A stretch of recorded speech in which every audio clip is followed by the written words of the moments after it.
republic for stands which it stands, one one nation, nation, under under God, God, indivisible, indivisible, with liberty and justice for all.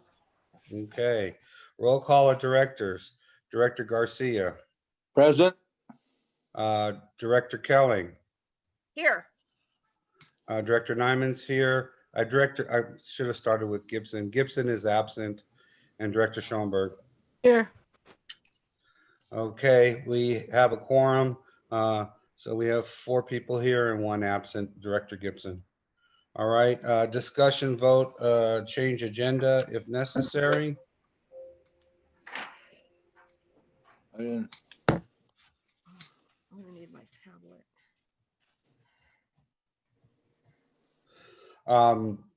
Did we want to move up number 16, Lisa? Yeah, hold on just a second. Is Lafco here? Yes, Bud Rice is here. Okay, great. Yes, we should definitely move up 16. Yeah, we can just move up the whole thing. Okay, so I'd entertain a motion that we, So wait, I need to say where we're moving it to. I'm sorry, I'm very yeah. tired. Well, you Okay. still have to do the motion, so. Yeah, so I move that we place item 16 directly after item number 7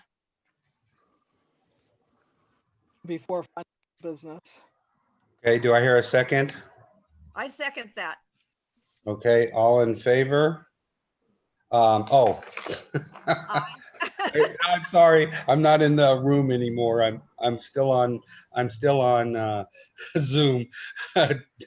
Director Gibson is absent. Director Garcia, Aye. Director Kelly, Aye. Director Nyman's and I, Director Schoenberg. Aye. Okay, 4-0-1, 1 absent. Okay, motion carried. Okay, 3, any public comments?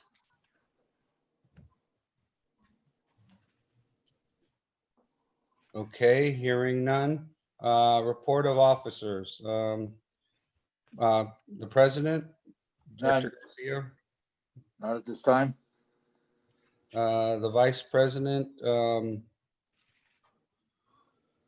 none at this time. And the secretary, Nothing. okay. The treasurer. You have anything, Director Schoenberg? Oh, sorry, I was on mute. Yes, I do have something. So I will need to go to the bank again or call the bank. I think we probably need to go back in. Director, sorry, something dinging on my phone.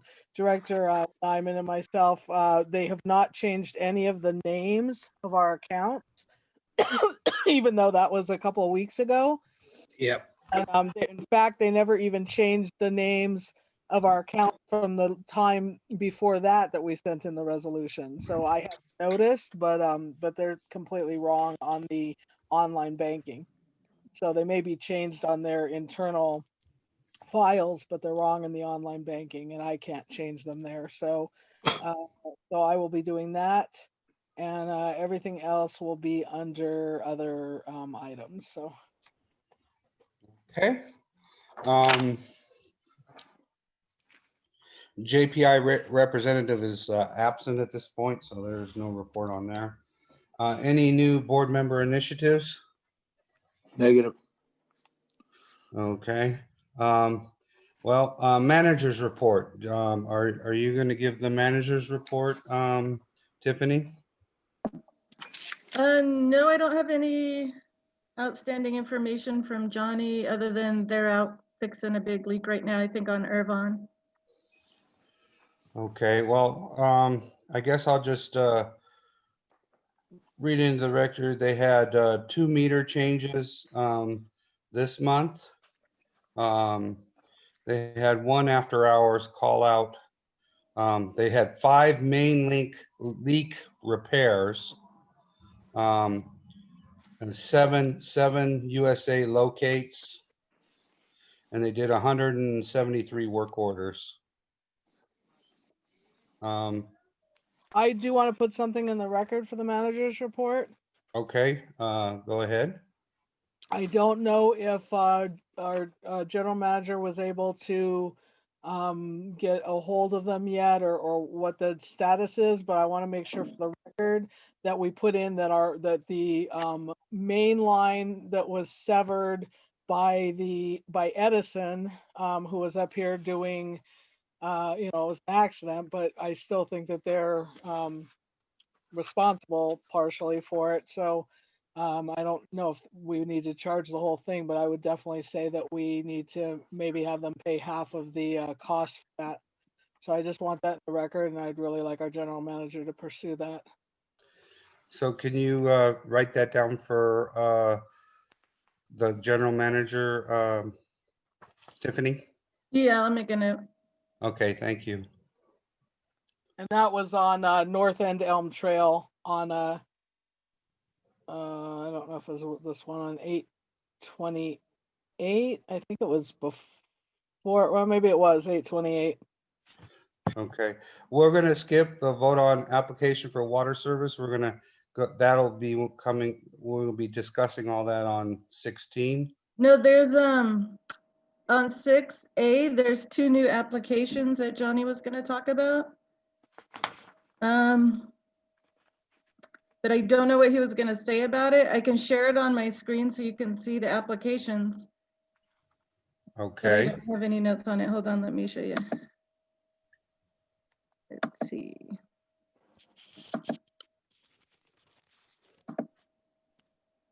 Okay, so here is one for on Nebraska Trail. And there's no notes on it yet. I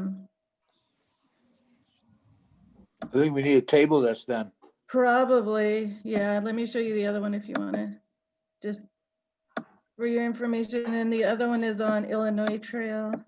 But yeah, we can table this to the planning meeting. He has a note on this one. We can provide water according to our map. okay. You want to vote on this one? Yeah, let's just, can you bring it up so we can read it a little bit? I would rather table it because Johnny's not here, because if there's any, we can't really ask any questions or. Right, Well, I'll I'd put it like on to the plan. Yeah, because I'd like to know if, because Illinois and Nebraska are kind of, so I don't know if it's a lot that has 2 separate addresses, one on each side. Actually, Tiffany, can you bring those up again? Or at least the second one?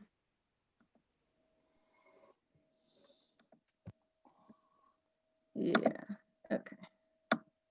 I'm trying to go on my computer so I can read it. I'm having trouble on my phone. Let's see.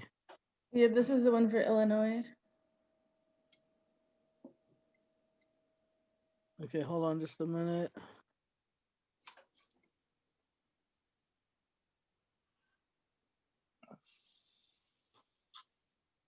It's probably the empty lot across the street, at the very end of the street.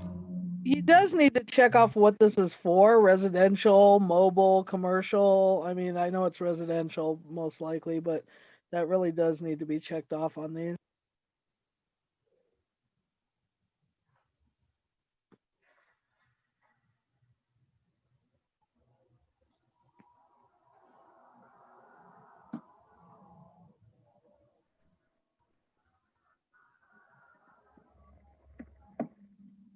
Okay. What, Are you what, done? oh, approximately 10 feet from the property line. I guess that one's pretty straightforward. What was your question on this, Director Kelling? Well, I was just wondering because I don't know if they're close together. I know Illinois and Nebraska are like right next to each other. Well, this wouldn't have anything to do with the other one. Yeah, mean, it's got one address. This is one address Yeah, on different- Illinois different Trail. owner. Different owner, so I don't think it's the same lot back to front. Okay, that's what I was just. Can you wanting to find pull out. up? Can you just one more time pull up the other one, Tiffany, so I can make sure it's a different owner? Yeah, here it is. Yeah, different names, yeah.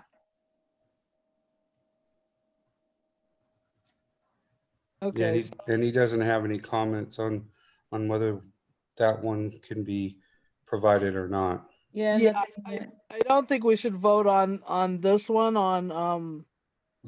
I think we could vote on the other one though.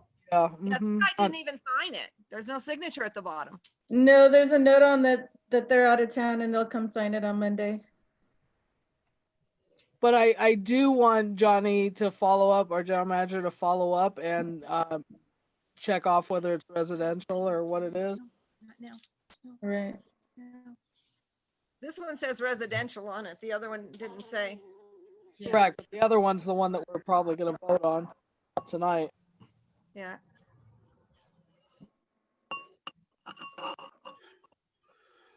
Do you want me to call Johnny and just ask him? He can give me the report, Sure. because maybe we can.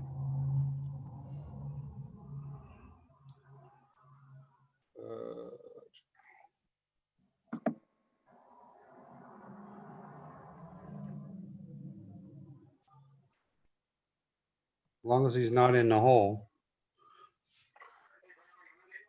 Yeah, we're ready for you. We're actually at your we're at we already did your manager's report. Oh, thank you. So So you just need me to call in real quick? so yeah, we're on vote for application water service.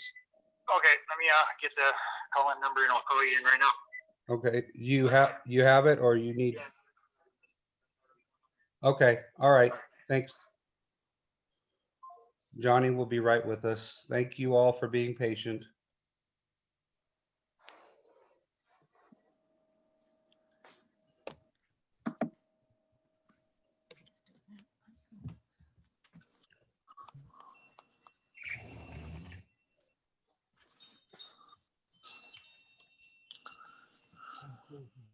Yeah, a little bit. No, it's fine.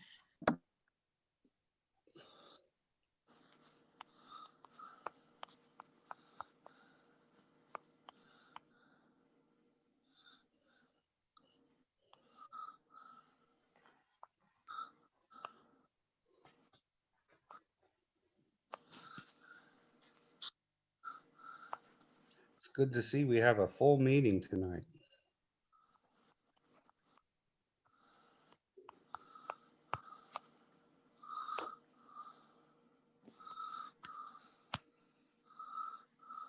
While we're waiting for Johnny to call in, can Tiffany go ahead and tell us if she's got anything?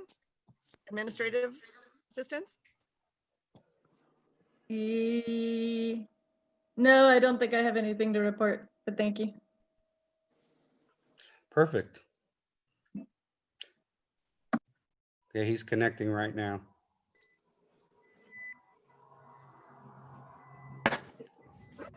Hey, can Hey, you guys John. hear me? Yes, uh-huh. All right. Sorry about that, guys. Okay, do you want to put up the first one, Tiffany, the first application?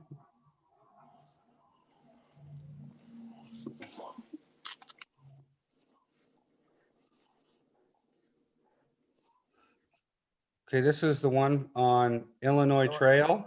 Yeah.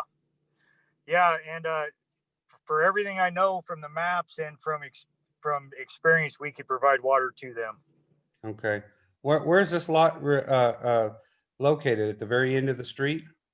This one is no, it's before your dad's old house. Uh-huh.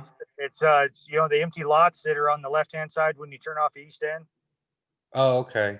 It's down near where that artificial street cuts down by those next to those Oh, lots. okay, it's right there. Okay. Yeah. And Johnny, they didn't indicate what it was, residential or mobile or commercial or. No, they did not tell me that, well, it's going to be residential, but they did not tell me if it's going to be a 3/4 or a 1 inch, because the planning department is going to tell them what they need. So that's why I listed both prices on there. But is it a house? It's just a single family it- home, yeah. or it's something else? Okay. Well, tell you the truth, they never really specified. I believe he said my son's going to build his house there. So he wasn't acting like it was going to be a big deal. Right, but usually if it says 1 inch, I'm just curious because I had the 1 inch because if you remember a couple years ago, the planning department started dictating fire sprinklers in any new construction. Sometimes if they don't get fire flow enough for their sprinkler system, the planning department dictates a 1 inch so they get the flow that they need. And they won't know that till they draw the plans and have the plans submitted to even the on county. even on a residential home. Even on a residential. All new construction now in Kern County at least, but I think it's a statewide deal. You have to put in fire sprinklers in new construction homes.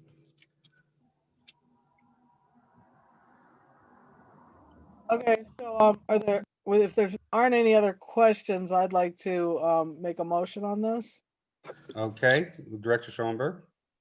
Okay, I'd like to move that we approve Lot 2, Block 46, Tract 1, 3525 Illinois Trail, 260-09322 APN number for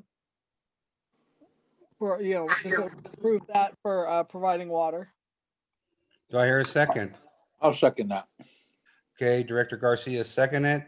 Okay, roll call of directors. Director Garcia. Aye. Director Gibson's absent. Director Kelling. Aye.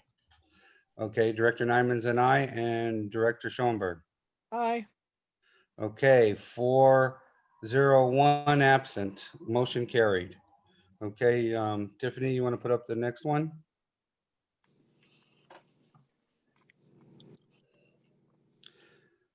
Okay, is there any 3501 Nebraska Trail? Do we know? Okay, that one was the one that we already approved it once. And then they exceeded their time span to develop it. So they had to resubmit and pay another $200 deposit. Because they were like 9 months. They were 3 months past their original approval. So they had to start the process again.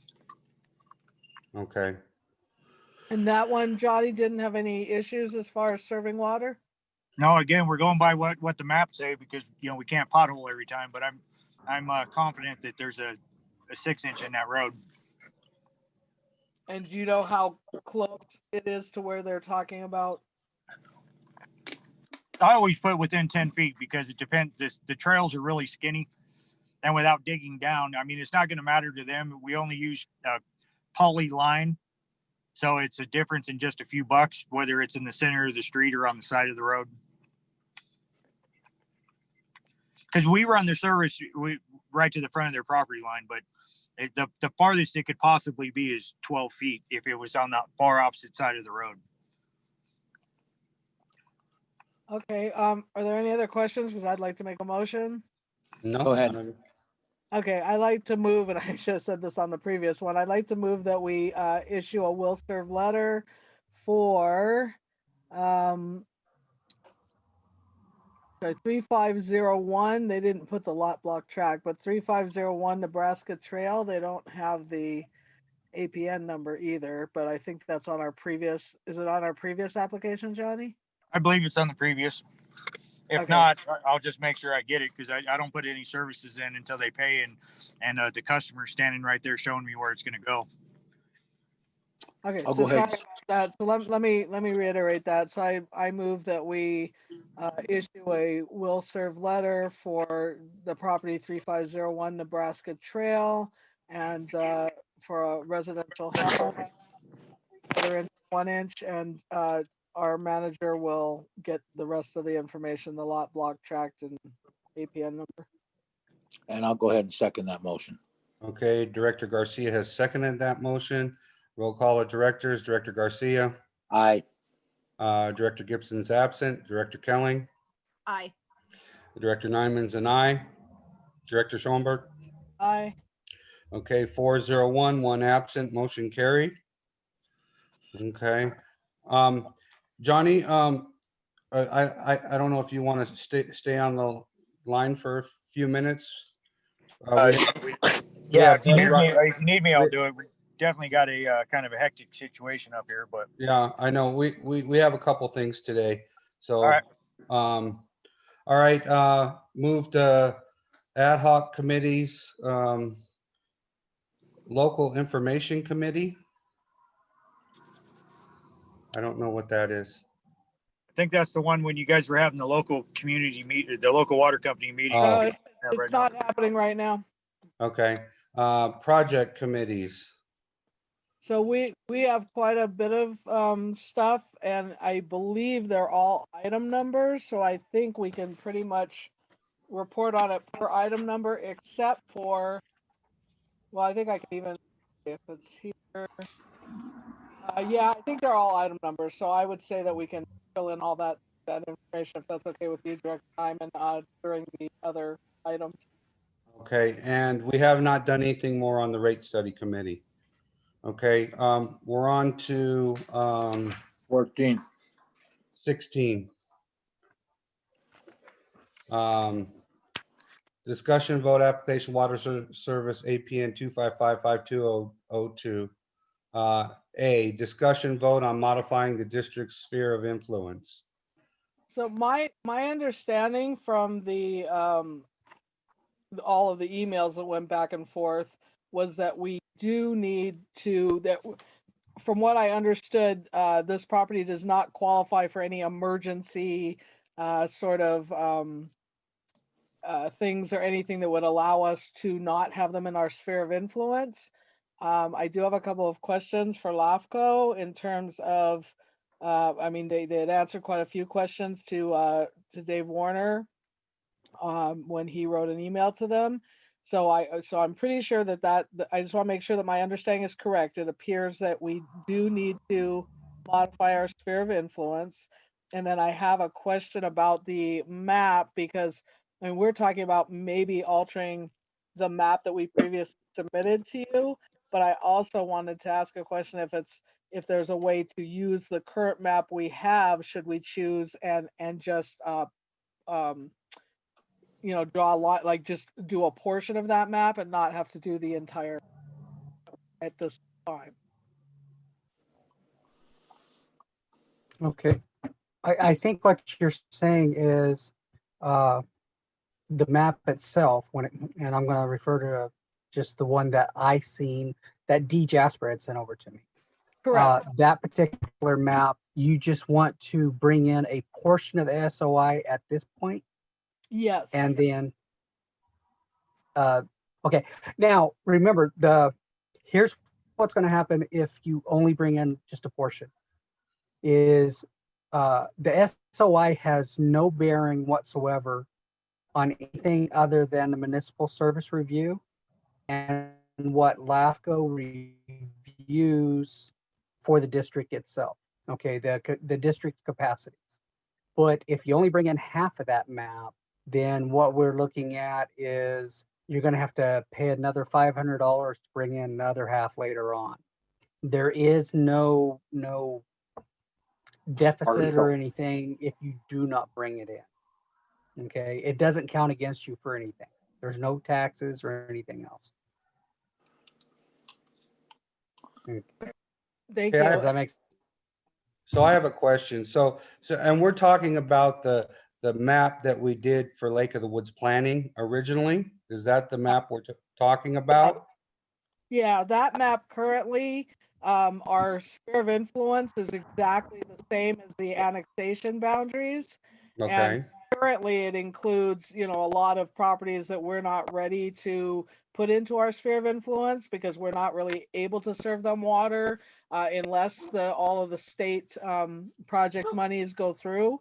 So I had previously brought this up last meeting, and I know there's definitely issues with bringing in you know, the Connor property, the anything from really Bear Court, the church, Lake of the Woods. So, you know, the furthest we would want the map to go out towards the west I believe would be somewhere around Elephant Acres, before Elephant Acres, but including, we had talked about including the property that is Wainwright, on the map as well, which is the Wainwright French property, correct? Because we're going to be doing a test well there. So we would want to do, like, if it's possible to not redraw the map completely and just, you know, allow us to partition the map and only include a portion of that, then I think that may save us some headaches and may allow us to move forward a little bit more quickly. I know I had also talked about the other property that's below the La Foca property. That's the, I don't know who purchased that. Originally, they did not want to be in the annexation and or the sphere of influence, but I don't know because it's a new property owner. And then we had also talked about Saya. So, but I think that finding out all of the Saya information may take longer, and I want to be able to move forward a little bit more rapidly and being able to provide, or say we could provide, a will serve letter for the owners of the property that are, you know, the APN 255-52002. So yeah, so that was that was why I was interested in knowing if there's a way to use the current map that we already have, and if so, which it sounds like there is, and then we would break it up into two parts and hopefully ask the property owners to maybe, you know, help us, because this would be to we would Eric be Bennett. incurring the additional charge, right, for their interest. But that was kind of my proposal, if it's possible to do. $500. So Okay, I'm sorry, go ahead. so we understand that. So basically what's happening with us, and I think you know, but we're a little leery of even providing. So there's two issues. One issue is the sphere of influence, just so they're within our, but even though we haven't annexed them yet, just to be able to start to say that we could provide them the water.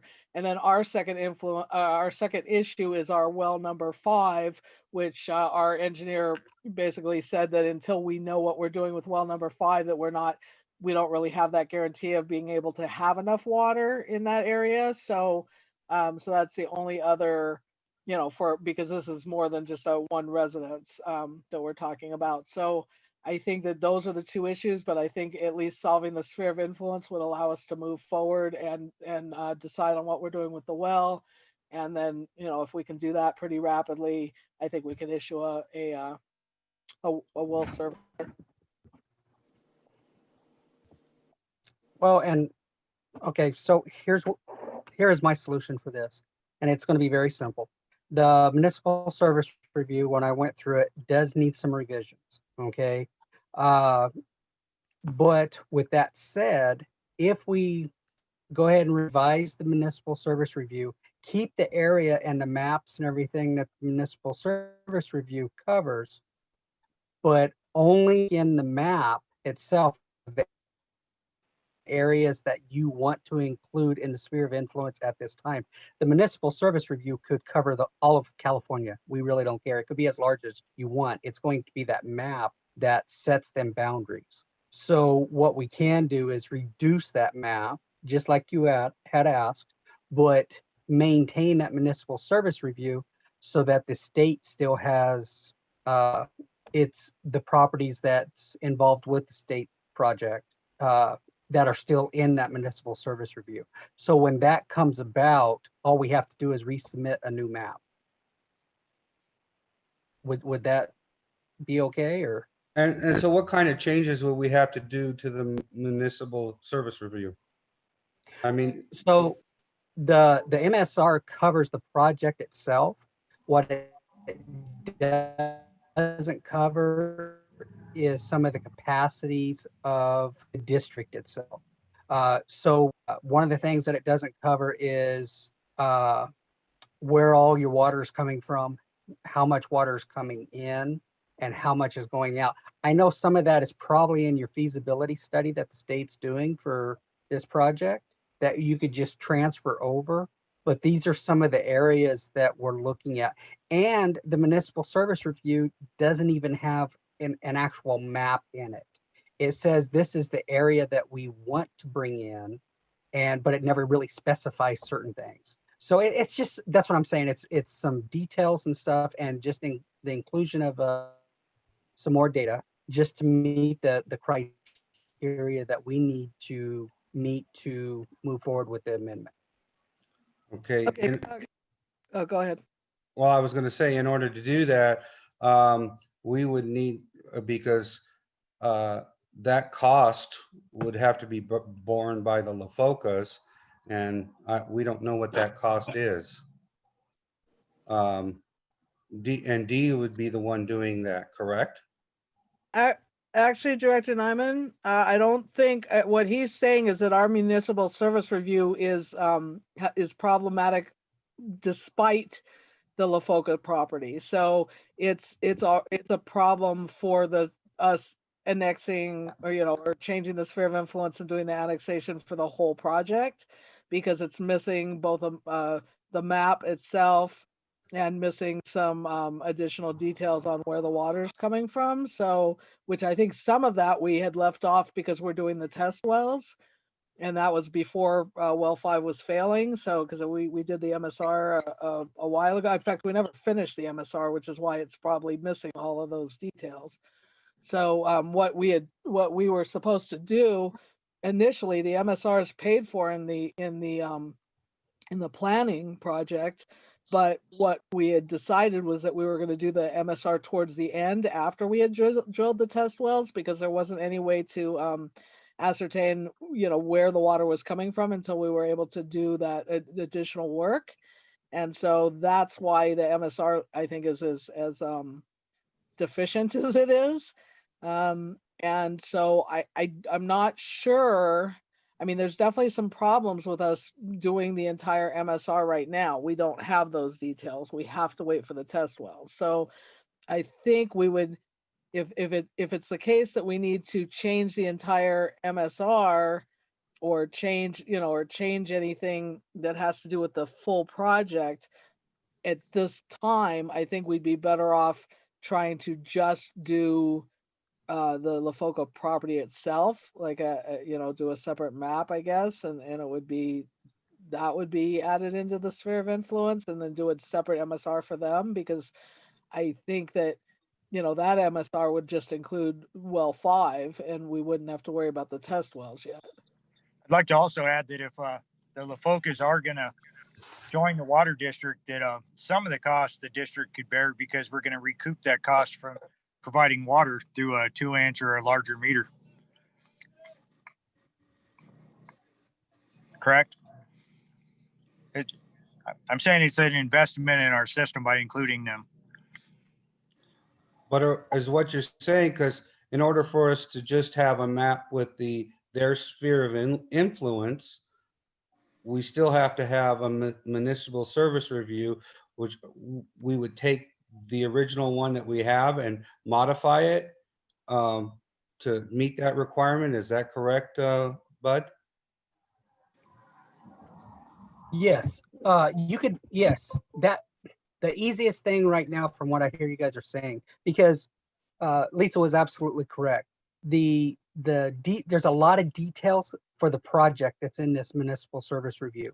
There's not a lot of details for the district itself. So if that was to be let's say revised to include these areas, we could actually just amend it later on, where you don't have to do a complete municipal service review. We could just do some amendments in each section to add these areas on at a later date. But the well 5. I'm sorry. right, Go ahead. the deficiencies that you were talking about in terms of not having the water sources included, we would need, we wouldn't need additional water sources other than well 5, which already exists. But we need to work on it. We need a new well, actually. We wouldn't need that, but the test wells we definitely would need for the greater project. So we wouldn't. So are you saying we could amend the MSR to include I mean, the MSR already has that property in it, so it's already part of the MSR. It's already part of the map, both for the SOI and the annexation. It's just that all of those are too large, and we can't. It's a problem if we try to incorporate the entire project right now, because we don't. There's no way we can know at this point whether we would even be able to serve water to Lake of the Woods, and all of the properties basically past the Wainwright French properties. So I mean that's the dilemma, is that, and so I'm kind of a little concerned, I guess, about us trying to amend the MSR, but then not having, still having all of the rest of the project that we're speaking about. Because Okay. as far as I know, that their property is already part of the MSR. They were already part of the original. So that property was part of the original design that we've been working on, and part of the original MSR, which is not completed. So that's why, like I said, it's kind of weird, because we never completed it. We were waiting for the test wells, and it's part of the map currently, but it's just that the map is including all of these other properties that I don't know how we're, if we were to put them in our sphere of influence now, I think it'd be a real problem if we couldn't serve them later.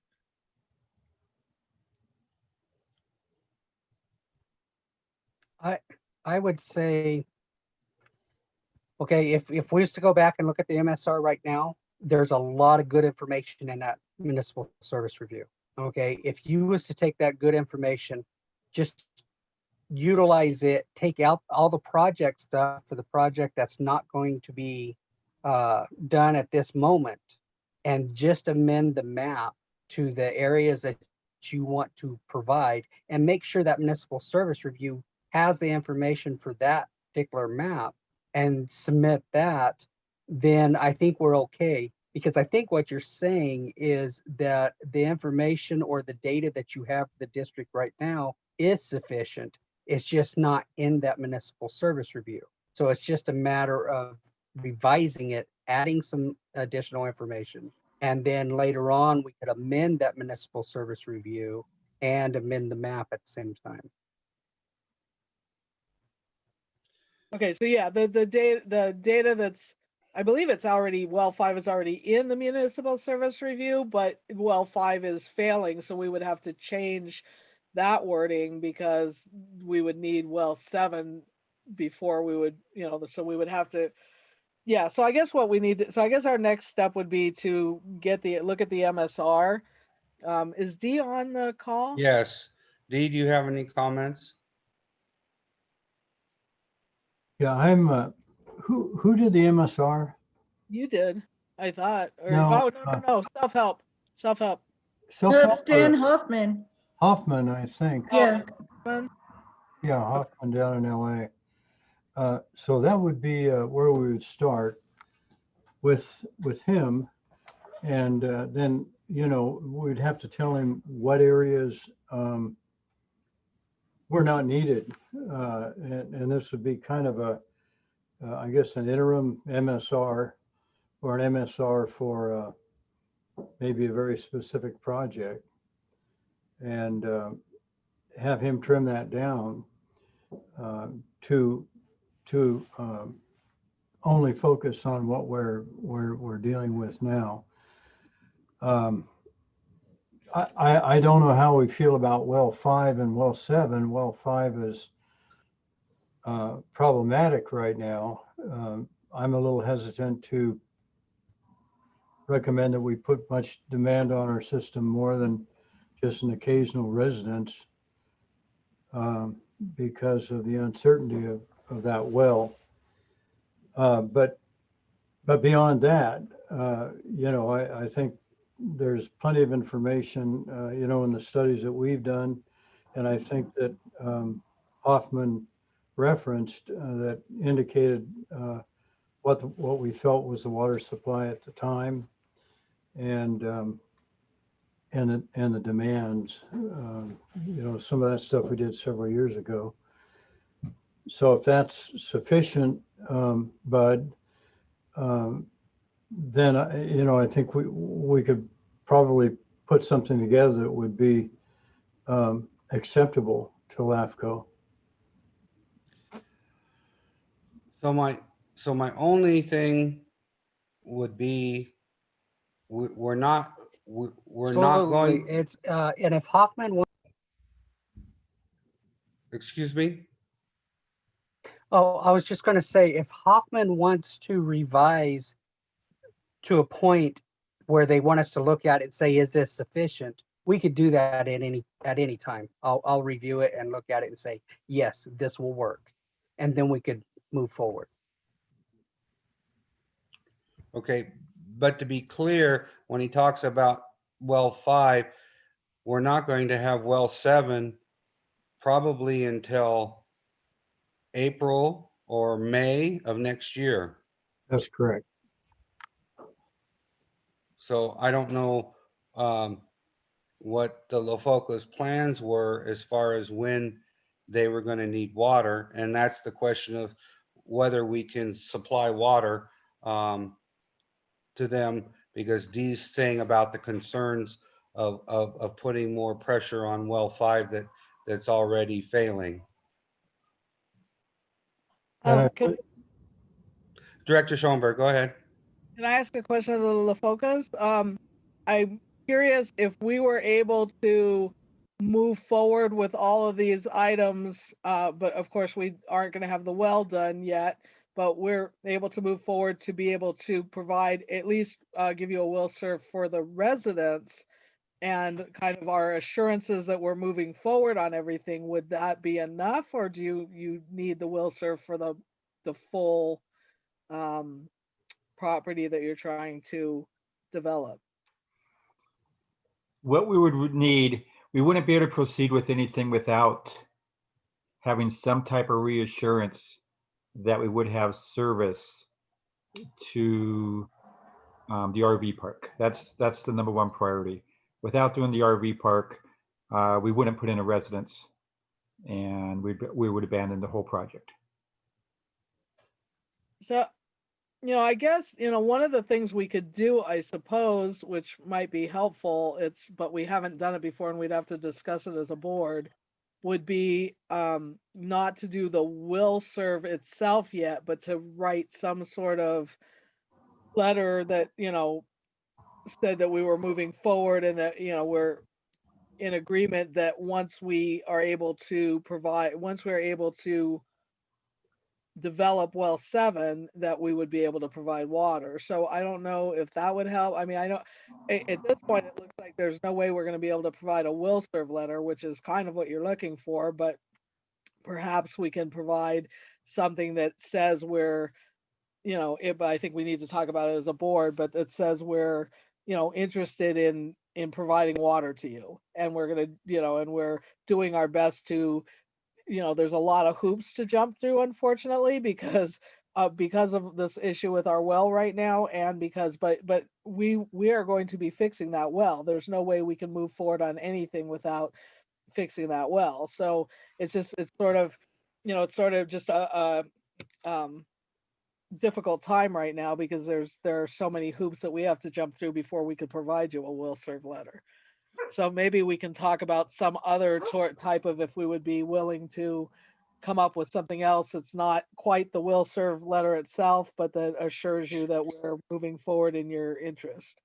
Right, I understand what you're saying. So regardless, well 5 has to be fixed. It sounds like, or Frazier Park, the citizens of Frazier Park have an issue of not receiving water. Yeah, well 7's going to happen. It's just a matter of how soon we can get it. We obviously can't get it. We had hoped to get it done this summer, and things didn't work out as far as our funding and things that we were working with the USDA. So now winter is here. Winter's coming, and we're not going to be able to drill. So we won't even be able to drill until probably April. Is that not correct, Dee? Yeah, that's correct. As we approach winter, and it'll take us 2 or 3 months to get a bid in and let the bid, and by that time we're going to be right in the middle of the winter. So likely the drillers will be put off till the spring. April, May would be my guess. And so we probably wouldn't have a well until like June or July. Right. And regardless of whether we were there or not, Right. you would we're still go- have the same situation with well 5. And Right. whether we were on it or not, I mean, our input wouldn't take the well down or let the well survive one way or the other. It's really the well is what the well is going to do, regardless of whether we're there or not. Right? Would you say Right. that's true? Well, he was saying because we're limited, the well 5 right now, we did some patching on well 5. And so we're limited upon the capacity that we're able to provide at this time because we're running at a lower capacity of what we're putting out. And so the concern is that we may not have the total capacity if we added more to the system at this Right. time until we get well 7 going. And that, I think that's what Dee was saying. Gotcha. I have a question. Maybe Dee could probably clear it up. The use of one RV is approximately 50 to 100 gallons per day.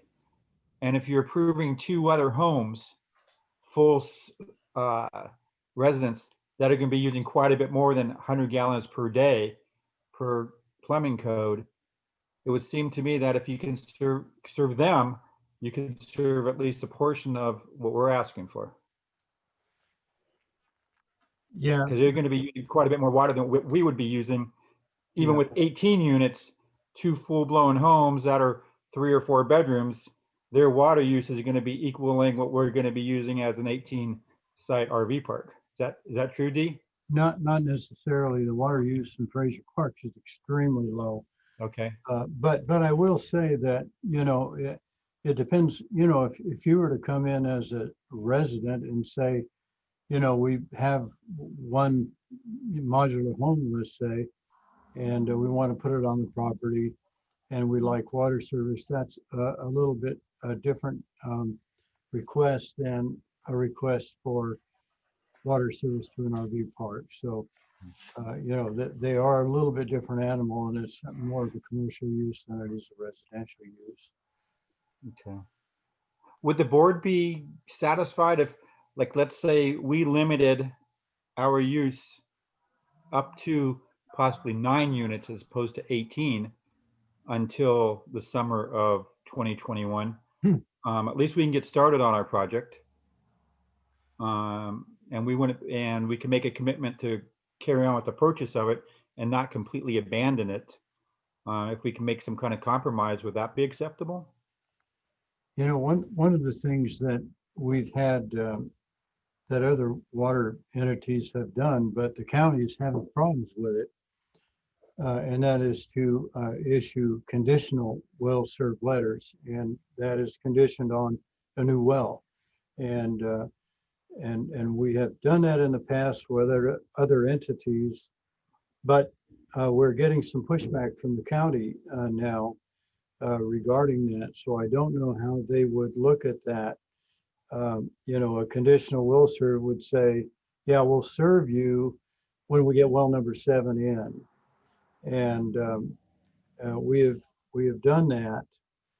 But again, the county is looking at that, at those conditional will serve letters with a lot of questions and certainly with some doubt.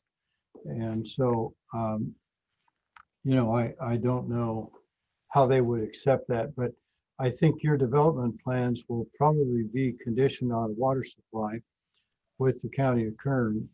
And, that's one avenue we might explore. But that would be the only one that I think might be practical in this case. So you wouldn't, at this time, you wouldn't be comfortable even giving us a conditional use of of up to 9 units? Well, yeah, I'd have to look at that pretty carefully.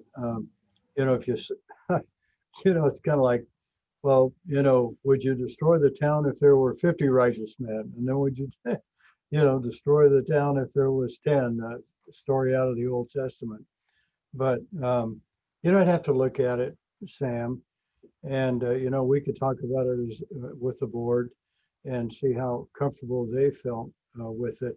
The thing that we have right now is our primary well, which is well number 5, is only producing half of what it is designed to do. It's drastically reduced in capacity. And so that's the thing that we're wrestling with right now. Sure. And so we're trying to move ahead with our replacement well for that. But until we get it, we need to be a little bit conservative on what we commit to. Gotcha. Okay. Understood. And the one thing again to keep in mind is that before we even are able to do that will serve, even if we are able to do a conditional will serve, we still have to go forward with the SOI and the MSR. So, so we just need to keep that in mind as well, which is going to cost a little bit of money. I mean, we're definitely willing, I believe, as a board to do that. I can't speak for everybody, but we did take an initial, we've taken a couple initial votes on this to expand, to talk about changing the sphere of influence right now to be able to accommodate you and accommodate, the other property that we're trying to do the test well on. So, but that still has to take place as well. So there's kind of these hoops that we have to go through, and there's it doesn't appear to be a real way to get around that. And then, like Dee said, that we may be able to do a conditional letter, and we just need to look into that. Okay. I would, from our end, I would like to just throw it out that anything that we can get may help, at this point, getting an extension on our escrow. I'm not sure that's a possibility or not, but I suppose if we had a letter of some sort that said, hey, we are interested in it, but we do have some things we need to work out as a board, that may help us if that were possible. I don't know, I can't speak for the rest of the board, but I think that, I don't know if there would be an issue with that, Dee or Bud, but I think that we could definitely, if we agreed to it, issue something, if there aren't any problems with that, issue something that says that we're interested in moving ahead and what the roadblocks are, but spelling out that we're trying to move ahead and that there's just some hoops we have to jump through. So it wouldn't be our traditional will serve letter. Right, I understand that exactly. Any input from any other directors?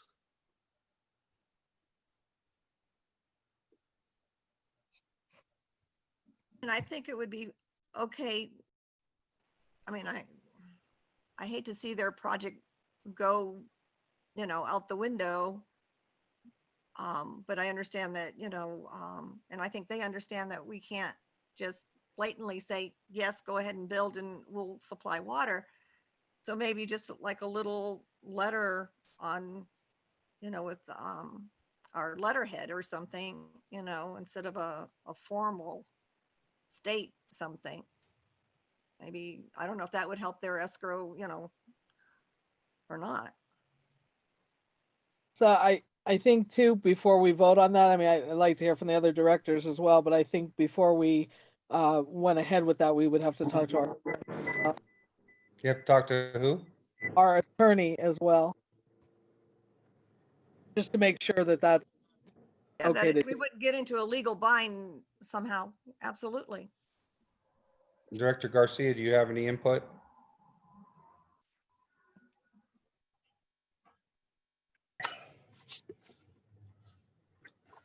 I don't know if he's there. Director Garcia? Farther. I think it would be prudent to get some legal advice on it. That's right. There. Yeah, I personally would be open to a letter, but like Director Garcia says, I think we do need to discuss it with our legal counsel before we could issue anything like that.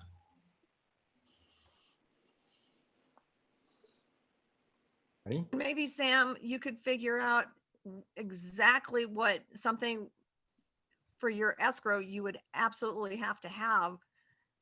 And so that way we would know, you know, Yeah, I think something similar to what I understood Director Schoenberg to, that she alluded to about offering something that you're working on it.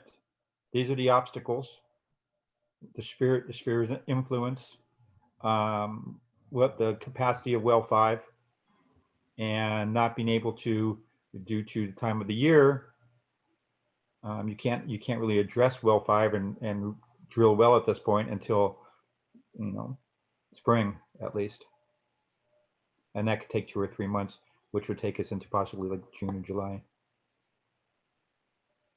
but would that be something that your escrow and the people you're trying to buy from, are they willing to push? I don't you know. Yeah, till I have then? no idea. I have no idea if they would even be, if they're interested in it or not. They were pretty aggressive on the number of days they gave us. We asked for a much longer escrow, and they were pretty aggressive with what they wanted. So that's kind of where we are. So we're on uncertain grounds in every direction. Sorry. Except for maybe taking the project to, you know, another community, you know, Isabella or something like that. Wow. If it's any help, I do think that we're all behind your project. It seems like from what the rest of the board are saying, it's just, like I said, having to jump through these hoops. So, Right. you know, I don't know if that's an assurance, you know, helpful to you. I know you want something in writing, but I do know that it's not that we don't want your project to go forward. It's just that we have a number of hurdles that we need to address. Sure. No, I understand. And I'm sure you understand. I don't want to get stuck with a large piece of property that I can't do anything with. Right. Yeah. No, we understand that. That'll pretty much bankrupt us. So we gotta look at it, protect ourselves as well. And we know Yeah. you're working on it. So I would say, you know, just to wrap this up, because we're a lot of people investing a lot of good time here, is anything that you can offer might be a great help. Okay, so I would entertain a motion from somebody that we'd be willing to do a letter contingent upon our attorney giving us the go-ahead to lay out, you know, what the obstacles are. And so I don't know if anybody's willing to make that motion. Yeah, I'm willing to make that motion. Okay, Director Schoenberg. So I'd like to move that we move forward in pursuing writing a letter to the LaFocas for in addressing the property that they're trying to purchase and our ability to serve water to them. So that letter would, if our attorney gives us the go ahead, would address the obstacles that are in the way right now, but the fact that we're moving forward and trying to address all those obstacles. I'll second that. Okay, Director Garcia has seconded it. Roll call of directors. Director Garcia. Aye. Director Gibson is absent. Director Kelling. Aye. Director Nyman's an aye. And Director Schoenberg. Aye. Okay, 4-0-1, one absent, motion carried. Okay, so at this point, I think the first thing that we need to do is see if we can get that letter going, and then at that point, then we can revisit whether we move forward with the MSR. Right. Because I don't want to commit the district to spending money on something until we know that, you know, that the LaFocas get back to us and say, okay, they're going to wait this amount of time, and then you know, we'd be willing to go forward to get this MSR done so we could do the sphere of influence.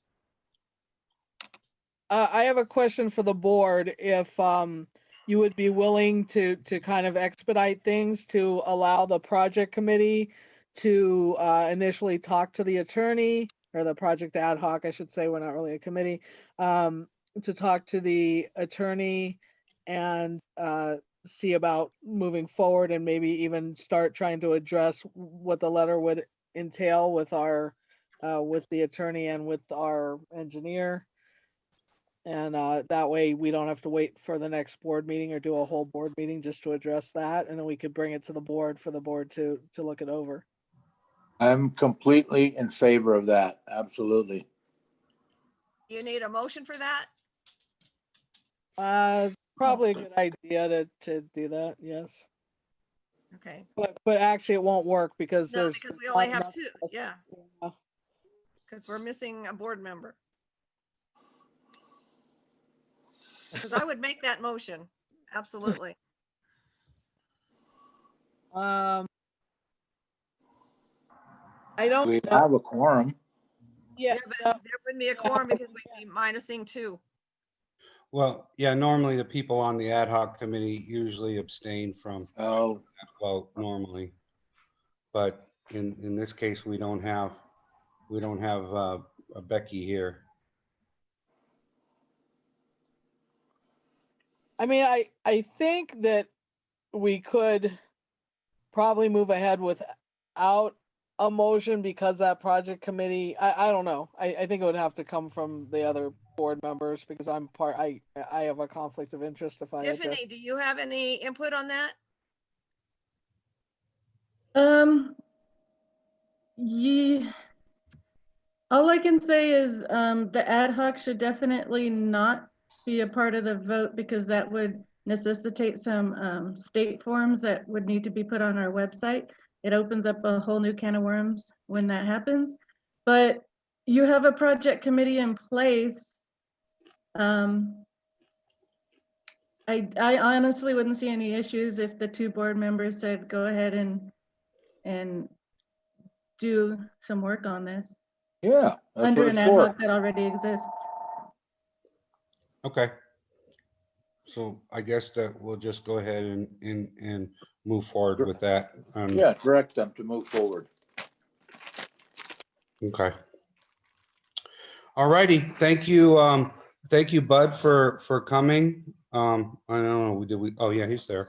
And thank you, Sam and Kim. We'll work diligently to try to get this going for you, and as quickly as possible. And we appreciate your patience. And I know it's difficult. All these things that we always have to do are usually pretty difficult with all the regulations and everything. So thank you for coming tonight. All right, So- thank you all. Thank you all for your time. And if you give me any idea of when we can talk, I know you're going to push it along before the next board meeting. Would you be calling us? Shall we call you? How's that work? You can give Johnny a call, but we'll I'm looking, I gotta look at my calendar. So we'll I'll talk with Director Schoenberg and see when we can get hold of the attorney, probably next week. And we'll try to get that going sometime next week. Is that okay with you, Director Schoenberg? Yes, towards the end of the week on Thursday, which we had already talked about. We have quite a bit on the agenda. for Okay. that. But our next meeting's on the 24th, so I will try to address it partially before the next meeting. Terrific. All right, thank you all. All right, thank you so much. Have a good evening. Thank you.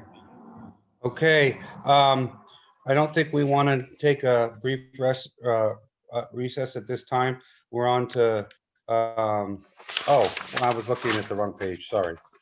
So we have to go back. Yeah, exactly. I got confused. Okay, we're on to financial business. So we're going to talk about the different things. And Johnny, I'd like you to listen in on this as we have a few things. I just want to Yep. make sure everybody's on page. right. One thing I'll let Director Schoenberg, if she wants to, she's got her notes. If you want me to do it, it doesn't matter. The one thing I think we forgot to put on the notes, there's, well, I guess let Linda give her report and then we could talk about the bills. Okay, the total cash and cash equivalents is $2,002,756.27. In the revenue account as of August 31 was $124,818.28. The total bills that were cut for tonight's signatures was $41,906.70. And after those checks are cut, the balance now is $90,879.73. Now, there's a couple of things that I wanted to bring to your attention. In the bills, there's one for CalPERS, and CalPERS, 250 of that is the annual Social Security fee that we're required to pay. And then the $1,200 is the fees for checking into getting part of their retirement program or benefits program that they have. Right, So which, that that's was what we approved previously. correct. So I just wanted to bring that to your attention because it's new. This is the first time we actually paid into that, except for the Social Security check. This is the second year for the Social Security portion. So CalPERS is administering the Social Security, taking the funds out of the employee's check. And so that's an annual fee that we have to pay now every year for the 250. That's correct. Okay. That's I don't correct. think it could be out. Well, how could it be out of the employees' checks if they're not even providing us any benefits yet? They haven't even said they're going to provide No, benefits. no. No, You this has to do with misunderstand, Social Johnny. Security. Okay, CalPERS has they are the ones administering just the Social Security. It has nothing to do with the program that we were checking into, Johnny. They're administering when they take out the payroll taxes. Oh, so just normally they're in charge. The of that normal, anyway. yeah, because Social Oh, okay. Security used to do that and they're no longer doing that. And CalPERS is the one who I guess is assigned to do that for the state of California. And they're now instead of calling it a new tax, they're calling it a fee. And so they're charging us a fee in order for them to do that, to get their money to be put into Social Security. That makes sense. Yeah. So go ahead, the Linda. next one, okay, so the next one I wanted to bring to your attention is the Frazier Park lumber. There were two invoices in the basket this time, one for June and one for August. So anyway, that's why you see that it's double. We got the July one. July one was paid last month. And but how is this it one that includes the June one missed and the August one. how is it that we missed the June one? I mean, how I don't know. You know, I mean, I don't understand how I know we got the June one. I know that I had to go over that because, and I think we maybe even paid it. No, the July one we paid. The July one you had notes. The June one, there's no notes in it, no nothing. I went through and I just by what was on the charges, I guess what the different amounts would be. But the August one, everything was marked, everything was good. So I don't know what happened that the June one wasn't paid before. But they were both there in the basket, so I paid them. I took care of them. I looked to see the June one had not been paid, only the July one had been.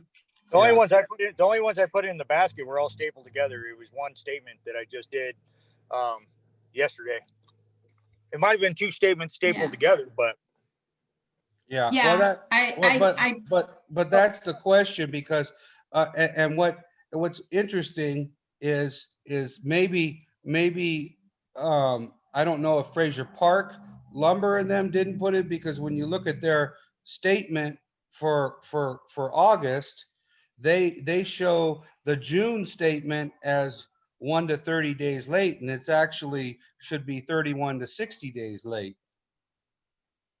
So I don't understand, they might have put well, it, here's what I'm thinking. They probably took the July payment that we did for July and applied it to June. And that's why it's saying that. So it's showing that we've made a payment. yeah, because That's why. it does show our payment from last month. Right. But I'm a Right. little So concerned. anyways, Hello? I'm a little concerned because I'm pretty sure that we have paid Frazier Park Lumber every single month. I recall doing a check in June. So then what was that check? So I'm a little, June, July, August. I don't know why suddenly, and this isn't the only one, but we seem to have some invoices that haven't been paid that are, I don't know what's going on exactly. And the same thing, we were missing a whole bunch of invoices that didn't get paid from AT&T. So it seems like, something's going on where we're not tracking this as well as we could be. And then well, also, AT&T, we never got those invoices. And Johnny had checked into that and then we got them. And so then that got paid. Well, This why one, I do not know. I cannot answer that. I did check. It had not been paid. And we did pay the July one in July. Actually, we paid the July one in August.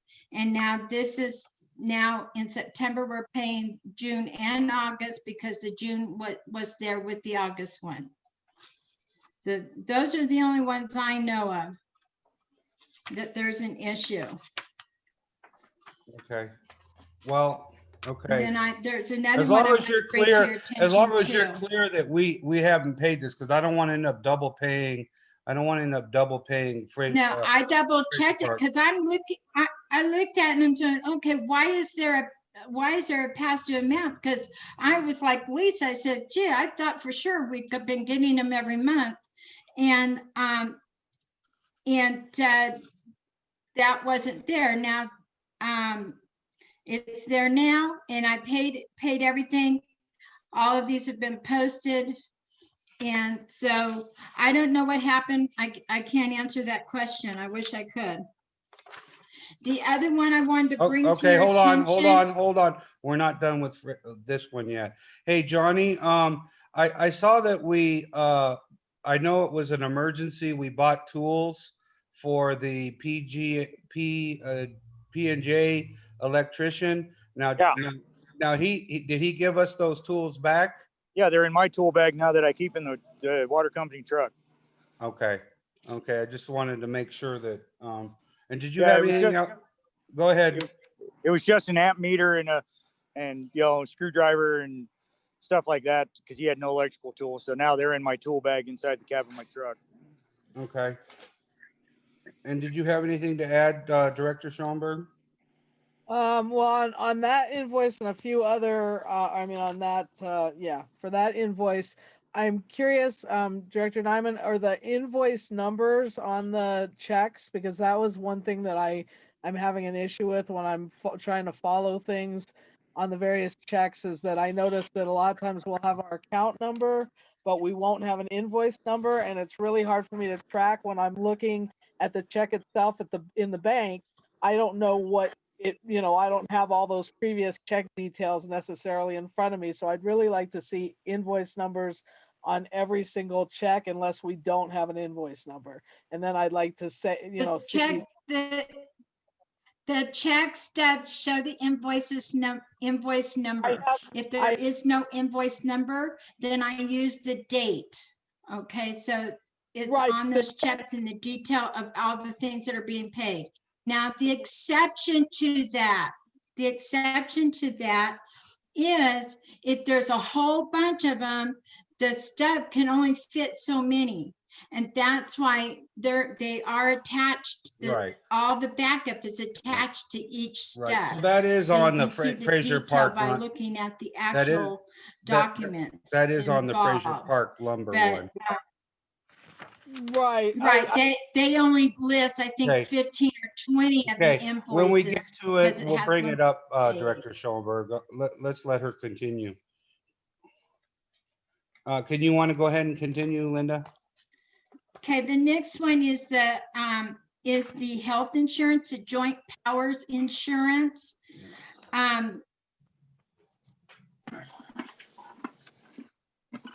Okay, the next one is the joint powers insurance. That's medical insurance.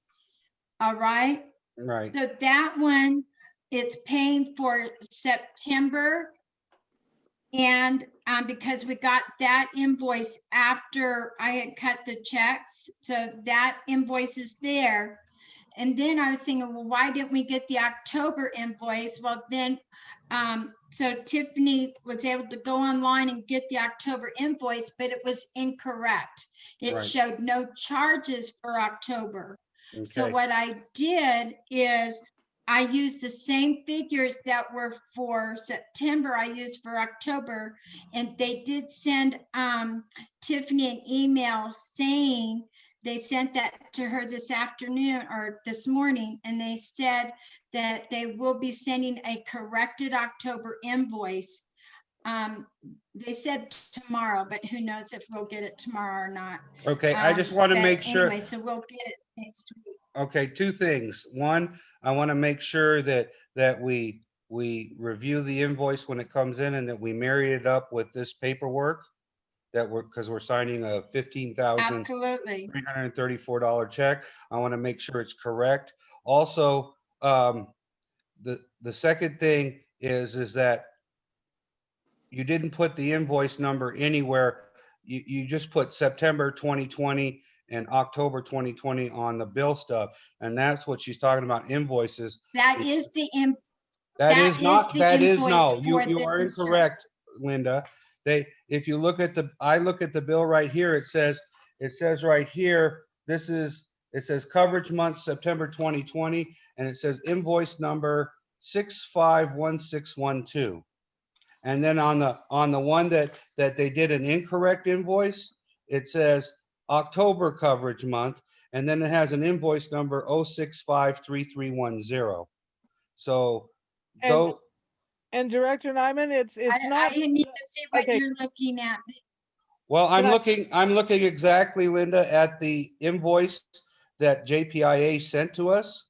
I need to see what you're looking at because I need to look at, because with this medical Look one, at that. Look, because Here's- they have the Linda, at Linda, the look very at this. top, Linda, at please the look at very this. top of it, you Look at will the see screen. what Linda. month it's covering. Linda, And it just says, if you look at the screen, I'll show you I'm right sorry, now I what I'm can't hear looking you. at. If you just look at the screen, hold on a second. You can see right there, it says coverage month, It's- October. You see where it says that on there? That's what you would put on the stuff. If you go to the right, No, I can't. It's blurry. okay. You can see I your- can't read it. Linda, It's not listen, legible. It listen, says Linda. invoice number. You see invoice number? It says it right there in the right-hand corner of the invoice that came from them. So Okay, no, it it's is not legible. I cannot read it. Well, it's, okay, you don't have to read it. I'm just telling you, you're telling me that it didn't have Hey, an if you invoice go number. over, Both of them have the invoice number on it, Linda. no, what All right, stop, here's what stop, I'm trying stop. to tell you. Here's what I'm trying to tell you on this, the insurance ones, this one's I do a little differently, and I'll tell you why. On the insurance, if you look at the top of that page, at the very top, it says what month it's for. Yes. Okay, so it says that it's for September or for October. that's not an invoice, actual invoice number, but it's more descriptive on what it's for. And the reason why I use that is because we get billed like a month and a half, sometimes 2 months in advance Right, I for the month understand that it that. is, but So are yet you it's telling me, due are you telling me like there's not for enough? October. So that's why Okay, are you telling me that when it says on the check stub where it says reference, there's not enough room to put an invoice number and September 20? the Uh, there's another, that October 1 date, like you showed the one October 1 date, that's the due date. So Okay, like for the Diamond, October Oh, okay. 2020, Go ahead, Director Director Diamond, Schoenberg. Yes. I love that you're going back and forth with this, but I cannot look things up, Linda. When I'm looking, like had the check detail today, I had the bank statements open directly from the bank online, and the only way that I can reference things correctly and know when they cash a check, for me to know what it's being cashed for, I need to be able to see not just on the stub, I need to be able to see a date that it's for, like what you have, and I need to be able to see an invoice number so I can more readily reference it to make sure that it's really paying the invoice that we're looking at. So so I let know me see if wait, I'm wait, here wait, understanding you. excuse me 1 minute. I realize that on some of these, like Frazier Park lumber, they're very long. I think you could give like a range of of invoice numbers for that one, just so I know it's in the ballpark, like I'm on the right track when I'm trying to look this stuff up to see if it's been paid or not, because I had to look up a couple of these to find out if they had been paid, and there was no way for me to really match stuff. So I Okay, you're not going I to be able to see it on that. So you're telling me It's impossible. telling me you're refusing you cannot put it on the check.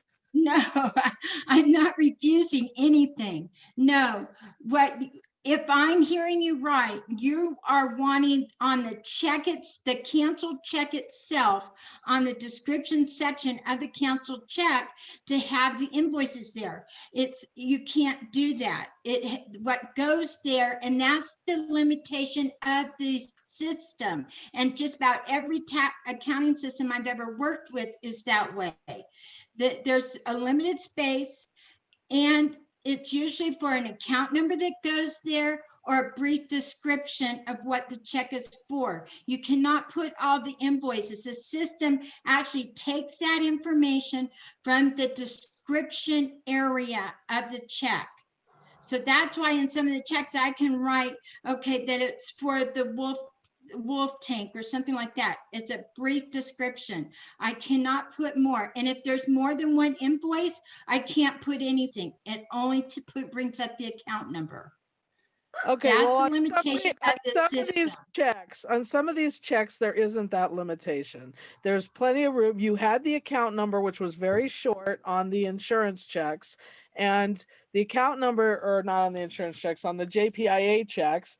And the account number does me absolutely no good because the account number is always the same, and I don't have the check stubs. I don't have an easy way to get to the check stubs. So if I'm checking something when I've been given all this information a couple of hours before the meeting, the only way that I can check it is to go onto the bank statements and look on the bank to see if something was cashed, or because there's some kind of oddities going on here. So I that's the only way that I can check to see if we already paid something. And so I believe maybe you can't do it on every check, but certainly there are checks where there has to be enough room to put a very short account number, which it is, and an invoice number. No, the account number, it's a limitation of the system. Okay. What the step on the canceled check on that memo area is mainly for the recipient that's receiving the check, so they know how to apply the check. That's what that usually is for in most accounting systems.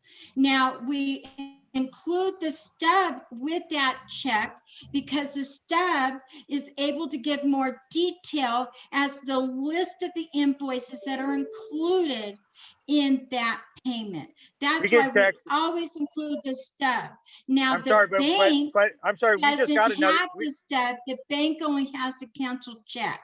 we just got another check from another company that paid for the Wolf Tank, and I'm pretty sure they listed the invoice in that memo section. If there's one invoice, it will pick up the invoice. If there's more than one invoice, or if there's a description in the description area, that's- it will well, not. Well, that's why Lisa kept saying, but yes, but there's plenty of them that have only a single invoice number. That's what she's saying, that JPIA had a single invoice number. You could list that there, and then it would make everybody easier to track. It'd make everybody happier. The ones that you can that have one I'll single. put the do invoice whatever number I there. can. I'm just telling you, this is, a lot of this is a limitation of the system. Okay. And I do try and put descriptions so that the descriptions show up on the stubs for you. Okay, Right, but Linda, can you- Linda, I've actually seen you write onto checks also. So if it's such a limitation that the system will absolutely not do it, and it's one account number and one invoice number, then maybe you could just write the invoice number very legibly and small next to the account number so that when I'm looking at canceled checks, which is all I have, and I've been given all this information the day of the meeting, that I can actually track stuff. Yeah, well, this was an unusual because we had the vacation, then I was sick. That's the only reason why you got it early. You got it today instead of on Tuesday, because I've been trying to do it on Tuesday since you requested that a couple of months ago. But with the holiday and then me being sick, I wasn't able to do it this time.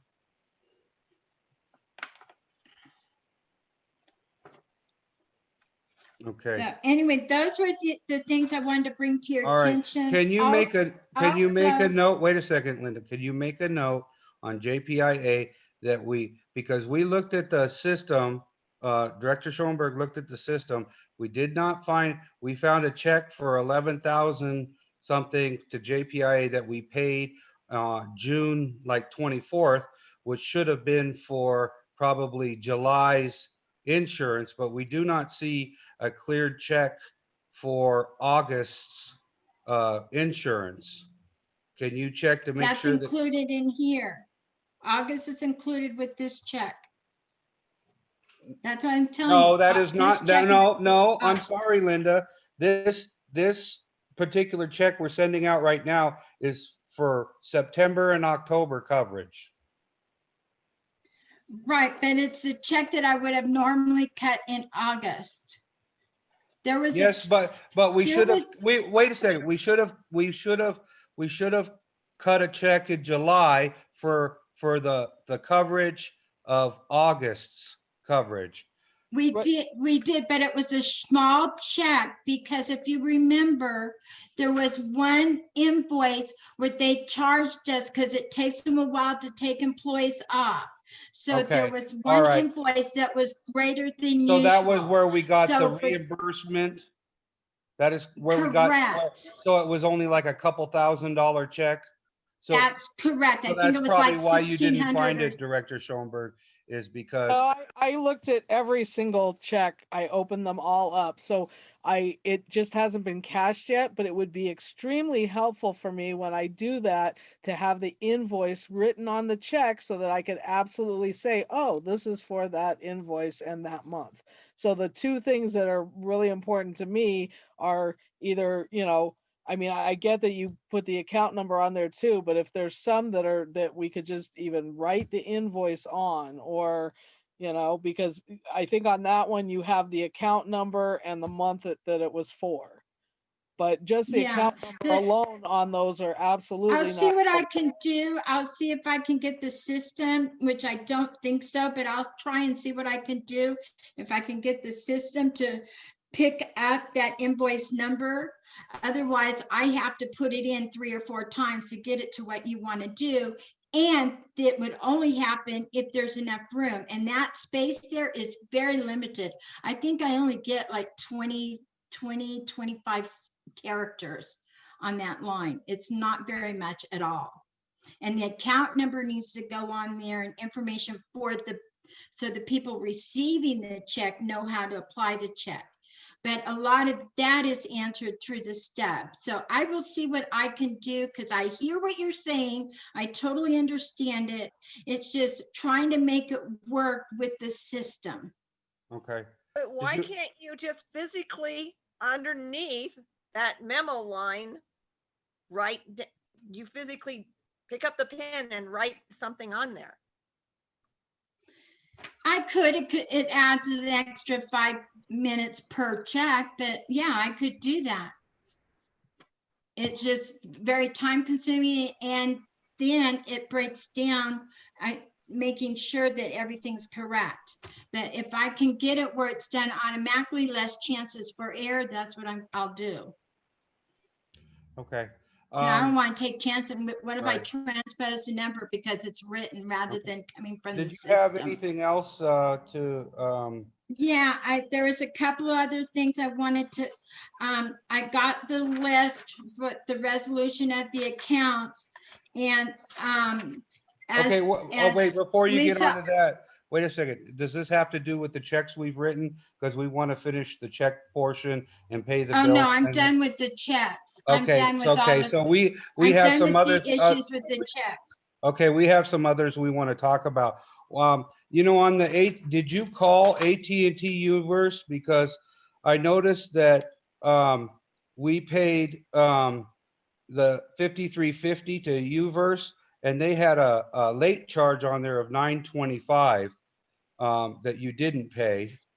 Because it says total due $62.75, but you wrote the check for $53.50. I was looking at what I thought was the amount due, so I don't know. I'd have to look at that. Okay, well, basically it says total due 62.75. You wrote the check for 53.50. So they have a late charge on there. When I look on the back of the page, it says late payment fee, $9.25. And they received it on the I guess the 18th of the month, which looks I don't, so we need to, I'm gonna send this check out, but we need to call them and see about this late charge, because I don't think that should be on there. If we need to pay it next month, I guess we'll pay it, but I think it needs to. Now, there is one thing that AT&T invoices do on the stub itself, and it could be that I just looked at the wrong amount. But on the stub itself, on the pay stub that goes back with the check, they have, if it's current, this amount, if it's past, if it's going to be after a certain date, this amount. No. I always pay what I think is the It's not current like amount. that. It's not That's like not the that. case, When okay. I'm looking at the actual invoice, the actual invoice has on their account charges $925, and it says internet $53.50, and it says total services $62.75, total due $62.75. So I'm going to send this check out. I'm going to leave Okay. this. Sounds I'm like going I to leave made this it on there. top. I would like you to research this, because the other thing that I think we should go back to them, because like this says, please pay by September 19th. And this one, it seems like they received the check on the 18th of August. It seems like it shouldn't have been late. So why they're charging us a late charge, I don't know. So I'll look at that. So I'll leave that, I'll put that on the top when I leave it on your desk, so you can review that. I've made a Okay. note of it here. Okay, and then I'll let you take over from there, Director Schoenberg. Okay. So I have another question on RVS. Is that a late fee? I don't know what's going on with that. They only gave us a balance due. It doesn't say what it's for. It's for 4550. I could be wrong, but I think that's probably the invoice for when I had to send the handhelds back in to be recalibrated and the screens replaced. Right, but they didn't provide an invoice with it. It just says, Yeah. it just says a statement, and it doesn't, no, and it says account balance due, but it Yeah, does, we definitely and then need it that. says that we're 30 days late on it. And I'm pretty sure that last month we paid something because I remember asking about that and we decided it was for the handheld. So Oh, I'm, so I'm I don't know what it is then. and it's another one that seems to be late, but I don't know if it's late. It's just very confusing. I have no invoice number. I don't know what's going on with it. So what I'm gonna do with that one, Linda, is I'm gonna also put that one, I'm gonna put that one on top. I'm leaving the check with it. We're not mailing it out. I would like to see if we can get an invoice for that. We need to verify if what we paid last month and on RVS and make sure that we didn't already send a check out for that. And if we don't, we need to call RVS and have them send us an invoice because they just say that it's 445 on a statement, but I don't have an invoice or any reason why. So I don't want to pay something that I don't have that information. Okay. Okay.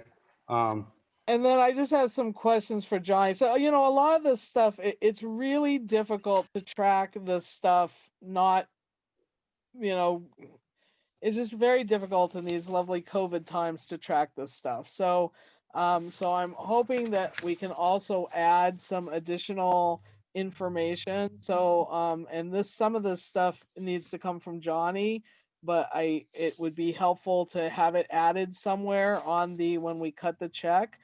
So for instance, CarQuest, it's a battery, but for what truck? Like there's no way to track, the trucks, and eventually I'd like to be able to track that a little bit better to see what's going on with, that, or like the tires. It doesn't say what trucks.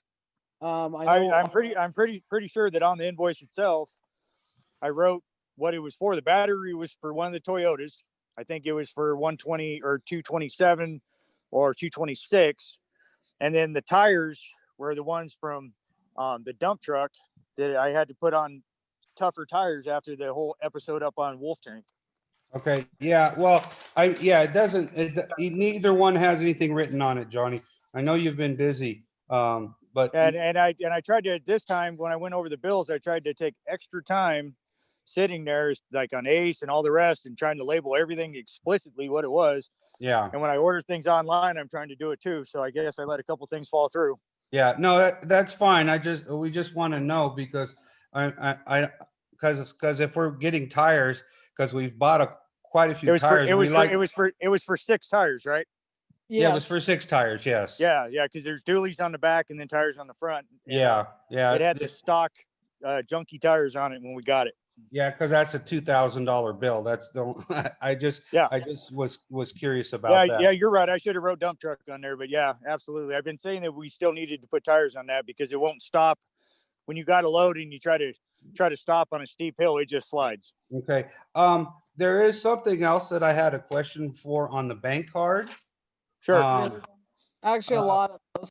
Well, there's a few things, but I'm on the one that Linda put out. We're missing we're missing about 6 receipts that were not on here. And one of them was like an Amazon.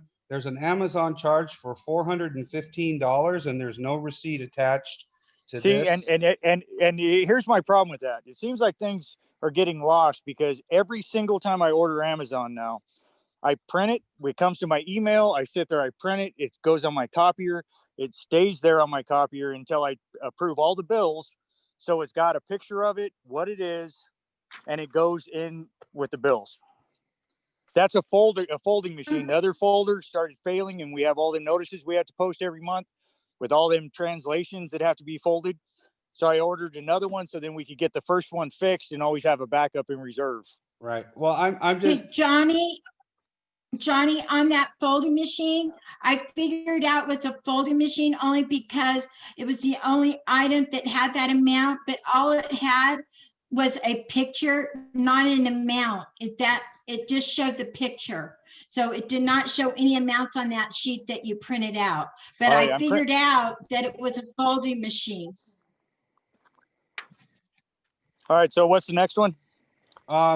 Well, the other ones are small. They're not a big deal. It's something like a Dollar General one, and then Most of the Dollar General ones, since it's been so hot, I've been getting ice and water every day. Right. Sometimes I don't have time to go elsewhere, but Dollar General is where I've been trying to go because it's cheaper. Yeah, I know, because I know you bought some ice at Dawn's, and the one question I did have, there was one for 25, 32, and another one for 18, and they had a charge on there because two of them said two ice for $2.49, and then it said non-taxable $9.99, and there was two of them. Do you know what that is? I have no idea. And the only weird thing that showed up, I had mentioned it to Linda when I went in to pay, because the guys went in when I was down in Bakersfield and charged a couple times the ice. So I went in to pay for it. It came up and it had a Red Bull on there. So I said, well, it can't have a Red Bull on there. So he said, well, the only way I could do it is give you cash back. So he gave me back like $3 rather than going to do a separate deposit. I went and I bought a bag of ice of my own money and then took it to Linda and left it with Linda so she could see that we replaced that and then some. Right. Because as far as the rest goes, And because he had told me that, I did mark it to the ice. If it's from Don's Liquor, it was probably a case of water. 2 bags of ice and a case of water, or 2 cases of water. But usually I would think they would put something on there because it says, because the receipt is weird because it says three bags of ice at $2.49 at $7.47, and then it says it says non-tax. It says non-tax $9.99. That would have been the water. That would have been the water. And Matt and Sam and Mike, sometimes they differ pricing depending on if they know we're on a leak. They price things different, give it to us cheaper. So that's the only thing it would be. The only thing I buy. Yeah, that's fine. I just was wondering what it was. I just was because. Well, yeah, I'll also try to pay better attention to what the receipt says, and I'll make a note on the receipt of what I'm getting. Yeah. I mean that would be helpful. And then I have no problem. It would be helpful for me too. So usually when you buy the guys lunch or dinner, it's usually because they're working through their lunch or because they're after hours and we're providing them food. It's never when they could take a lunch. It's always usually it's when they get to work in the morning and then they're working straight all the way through lunch. Right. And so then I buy it. And then dinner, the same thing. If they don't have the opportunity, I buy it. I think what would be helpful on those, I know it's a little extra work, but on when you buy the lunch for them, you have your receipt that you turn in. If you could note on, because you did on 1 or 2 receipts. That's what I'm saying. On some note on it like leak on and what trail. That way we know what it was for. Exactly. Yeah, I just need to be more consistent. That came to mind, so I thought, I got to do that. So I have done it, but I didn't do it every time. Okay. I think. I have one last question. Yeah, go ahead. On the bill, the Santana's Plumbing, it says they installed a 2-inch water meter at the old clinic building. Yeah, they've been holding off on a business venture. Needed the meter installed, so I bought the meter. Then I couldn't buy a short piece of pipe and nipple short enough, and we can't thread it ourselves.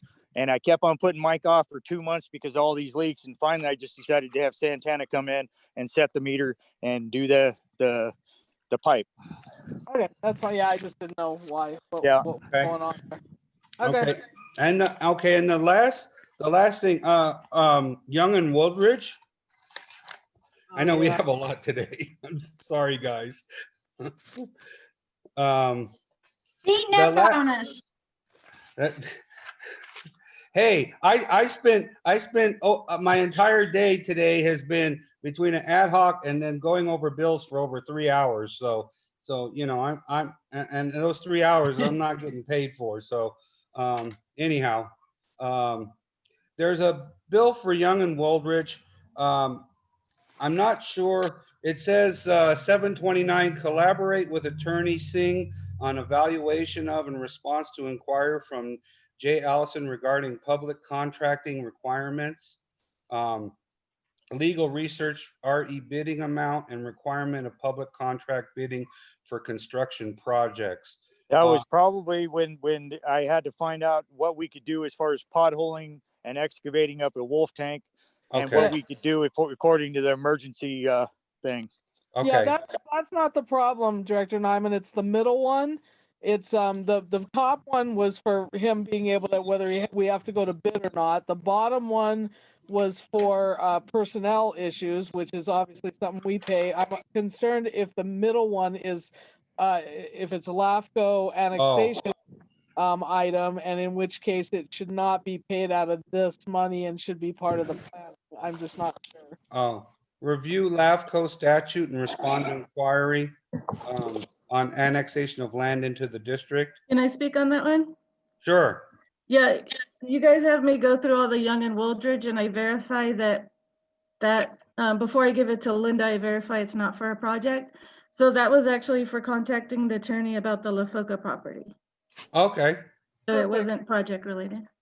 Thank you, Tiffany. Awesome. Yeah, I just That's wasn't- perfect. Okay. All right. With all that said, I would entertain a motion that we pay our bills. Okay, well, I still have a couple more things. That are bills or not bills? Non-bills Well, we want a motion yeah. to pay our are bills. not bills. Yeah, we want to pay our bills first before we get on to that. Okay, Okay, I'd like to move that we pay our bills with the exception of the couple that Director Nyman is holding back to make sure that they haven't been previously paid.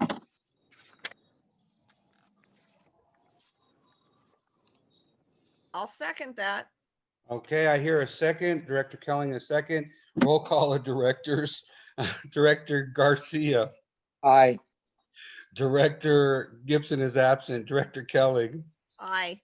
Director Nyman's and I. Director Schoenberg. Aye. 401, motion carried. Okay.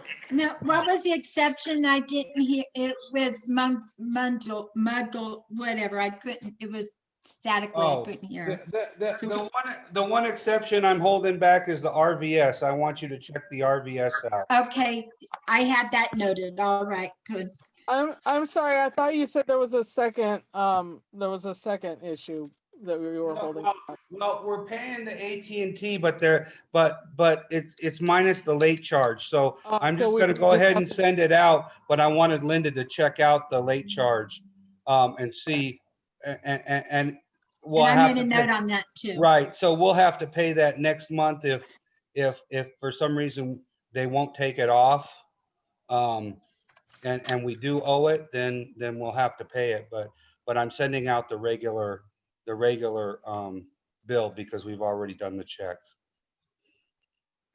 Okay, so I had said a couple on the motion. Okay. The other, are you? Okay, there's two things more that I Okay. had. Okay, so yeah, okay, go ahead. Okay, the first thing is I've got everything boxed up for 2019 and 2020. So they're all ready, and I'm ready to send the file to the auditor. However, the auditor said they're not going to be able to look at it until October. So I thought I would wait until the next check run in September in case anything straggles in. And then these ones that we had questions on, I can make sure those are cleaned up too. And so then I will send it to them in the first of October when they're ready to get on it. So I just wanted to let you know that I'm ready to send it to the auditor. They just can't start working on it until October.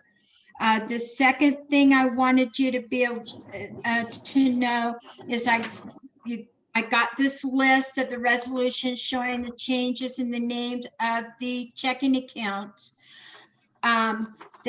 As you already, Lisa already stated, those haven't been changed with the bank statement themselves. I did attempt to fit them in on the balance sheet, the new names, but a lot of the words I had to abbreviate in order to fit the entire name on there. So I just wanted to bring your attention that Yeah. that was the best I could do with the limited space. Okay, yeah, I see that. Okay, perfect. And that's it. Okay, wonderful. Johnny, I think we're good with you. You can go back to doing what you're doing. The only other thing, I guess, I would like to someone to, maybe we could look at number 12. So someone make a motion that we look at number 12 right now before we continue on to so we can get Johnny out of here, because it's vote on repairs to Manita Trail. Don't we need him for the truck repairs as well? And the load bank generator? Yeah. Yeah, okay. All right, the well, okay, so let's, Rental? okay, okay, go Do ahead. you need me anymore? Well, I wait. What is number 9? We'll go on please? to number 9. That's where you were gonna share, you have your account and expenditures. I think that was the item that we were working on for well 5. Was that not correct? Yeah. Shoot. That we did on the ad hoc committee where we put together that information? Am I able to share my? Yeah. So we don't need Linda for that necessarily, I guess. Yeah, I did see that there was where you had an ad hoc for well 5, and so when you'll notice on the ad hoc check, when I posted that, I did say it was ad hoc for well 5. okay. So yeah, I think we're done with you, Linda. All right, have a great evening. Okay, See you guys too. soon. Feel better. Bye-bye. Enjoy Las Vegas. Thank you. Well, Mike told you, I don't know if we're going because I'm not feeling well. Okay, all right. So, Well, all if you right, go, enjoy thanks. yourself. Bye. All right, thanks. Bye-bye. Johnny, thank you for all the pictures, the video you've been showing. Yes, that's pretty awesome. Glad you're watching them. Yeah, that was really cool. Cool. I know the guys are working hard. We appreciate it. They are. They're trying to call me right now, so I'm gonna mute you for a second. Figure out. Okay, what's no going on. problem. All right. Okay, you want to, so Lisa, what are we gonna do here? I didn't see any of that. Because I'm on my phone. I was gonna. I guess I could try to share my screen. I don't know if Tiffany can do that, but I have to find the. I need to go into my Google Docs. PPD account. Yeah. Am I able to share the screen, Tiffany? Oh, sorry, I was muted. I'm looking at the options right now and see if I can give you permission. Let me see. Okay, I just opened it up. Who can start sharing? Okay. Yeah, I just gave you sharing permission. Okay, let me but I'm unfortunately not in my email, so hold on a second. Let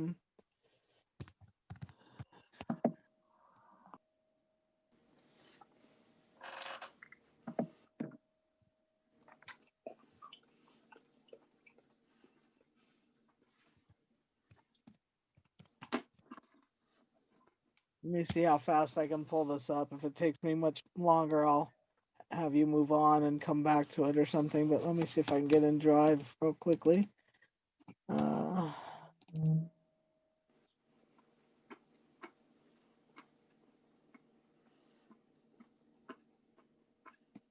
Okay, so I'm there. Let me see if I can share screen.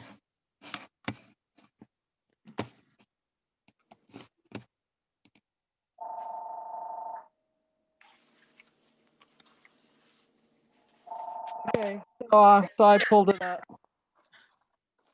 So this is so Director Nyman and I we're still working on this. I have not included I sent this to Dave, who's on the meeting, so he can maybe talk. I don't have his, I didn't go into my email yet to grab his copy. I guess I could try that in a minute. Anyway, so what we did is we tried to go through and identify the projects that are immediate need projects, the potential project cost, and where we could get that money from, what that would do to our accounts, and then kind of what the issue at hand is causing the immediate need. The reason why we're doing this is that we're going to try to approach the state and see, because doing this, we found that we can't even fund our immediate needs. It would not only deplete all our accounts, we would be about $3,000 short, so $300,000 short. So if you look at this, I don't know if my little the little pointer sort of works. So It is. You're doing great. yeah, so here's Wolf Tank, booster, and the pipes for Elm and North End. And Dee was saying approximate, and these are approximate costs. We haven't worked out anything, but approximately 230,000. We had renamed the account, so the capital improvement SLA account was previously called the contingency account. It's money that we hadn't really allocated for anything, but we changed this so that we could allocate it for short-lived assets to be fixed. That account has 285,938.92 in it right now, or at least last time I checked. The dollars left after, if we paid that approximate amount, would be 55,000, well, almost 56. The reason we need to do that, we had to do an insurance claim on that. It washed out homes below the tank, so there's definitely some immediate needs, and we've already gone in and we've already spent some money that isn't on here that we had to do to both pothole, and also it's all sort of cleared and ready to go. And we had directed Johnny at the last meeting to go ahead and move forward with that. So that money is going to come out of this account, and we've already given direction to Johnny to move forward. So that's definitely going to happen. Then we also have the 3 trails that are in most immediate need, the Manita that we keep having to deal with, Julian Trail, which has a lot of problems, and Logan Trail. This is like a maximum amount, I think, the 100,000, because I know at least on Manita that Johnny found pipe in the ground, and that we may not have to put more pipe in the ground. We may just have to connect that pipe to do the service connections to the homes. But we need to do some more work on discovering if that's correct. Again, we would try to take it out of this, because that would be, I mean, we could take it out of also the capital improvement reserve, but the problem is that potentially might be completely taken up by our well. But the problem is that we would have very little money left in that account to be able to deal with this. So there'd be a definite shortage here, but we do need to deal with all these trails. They need repiping work. We've used so many clamps in that area that we're having problems clamping stuff. So well 5, you heard that earlier in the meeting. That's an immediate need. It's going to be well 7. Well 5 would be retired and destroyed, and well 7 would be a replacement well. We're anticipating it might be up to $1 million or so. We have $900,000 in that reserve, and if we took that money, we would have to go into some other, like our revenue. So we don't really even have enough money in that account. The problem with that, the well's been patched, it's in danger of failing. This is the one we're most likely to try to approach the state. I mean, we're going to want to approach the state with all of these, but what we would be saying is that the well would be the most obvious place that they could help us, that maybe they could pay for part of, we could take part of it, pay, and then they would pay for part of it, which would allow us to be able to do all these other things, and not go short. And then the last three items here are because of the rolling blackouts and all the stuff that's been happening lately. We had a situation where we tried to take our generator up to Wolf Tank because we had no power there, and Wolf boost to McGee. McGee had no way to replenish the water, so McGee was down to like 2 feet and almost when it was completely out of water. And so we had no way. Unfortunately, our generator, not only did we have issues with the generator where it didn't work correctly and we had to fix it, so that's why we paid those bills to the electrician, and we also had to pay a pretty hefty bill to winch our truck and our generator back out of Wilf, because it's just like really inaccessible, and not, it's not a good idea for us to try to take a portable generator up there. The other two places where a portable generator is not a good idea are Pine One and Harrison. So really all three of those are in pretty immediate need of getting a backup generator. And so, I just, wrote, but I think Dave altered this, so I have to go find Dave's stuff. But rolling blackouts in California give us immediate need for that. And then I talked about the McGee tank. That would come out of the distribution system emergency reserve. They're about 25,000 each. And right now that has $70,000 in it. But again, we would run out of money. We would be about $4,000 short. So that's kind of where we stand. We had Director Nyman and I had said we were going to look at all these accounts and kind of let you know what we could do or couldn't do. That would deplete all of our accounts. The only account that we'd still have money in would be obviously our maintenance and our regular reserve. I mean, our regular revenue fund, and then the reserve that covers our revenue fund. So the operation and maintenance, the O&M monies come out of our revenue, our normal revenue fund. The general fund that we have 219 in. Right, but the general, no, I mean our normal, no, I wasn't saying that yet. Our normal O&M it's all covered by our operation and revenue. However, we don't want to touch our general fund, because that is the one fund that we would use if we were to really run into trouble and start to have some sort of bankruptcy issue or something. We would be pulling money out of the general account, which has how much, Barbara? $219,662.47. So that money we need to keep in reserve. That's to help pay if we have any kind of issue paying any of our loans, paying our normal O&M. So that's like a backup for that. So we don't want to touch that money. But basically, those are all of our reserves that are not USDA reserves. The USDA reserves we don't touch because they're covering our bonds and also covering our loans and also replacement for the projects that the USDA paid for. And those have a couple $100,000 in them as well, but they're all earmarked and have to go through the USDA. So that kind of gives you a breakdown on that. Let me see if I can find what Dave sent me. No, Dave. Oh, I'm here. do you remember? Is this it? No. It would have been yesterday. I think he sent it. Yesterday. I see all That's- the D Jasper invoices, but you said you had sent Faster. you said you had sent me something in answer to, it must be in the thread that I originally sent you, maybe? I don't know where that is. I don't know if you want to send it again so I could show them. I don't know what you added. Or do you want to just talk about what you added? I'm looking for it. I'm looking for it.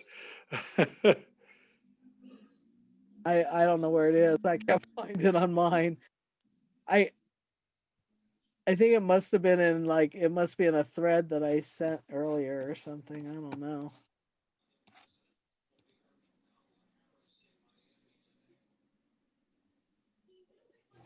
Oh, here, conference call for ad hoc. Maybe. Maybe. No. this is No. just- Oh, wait, what's this? No, that was The something other he stuff, provided. that's old stuff. Yeah.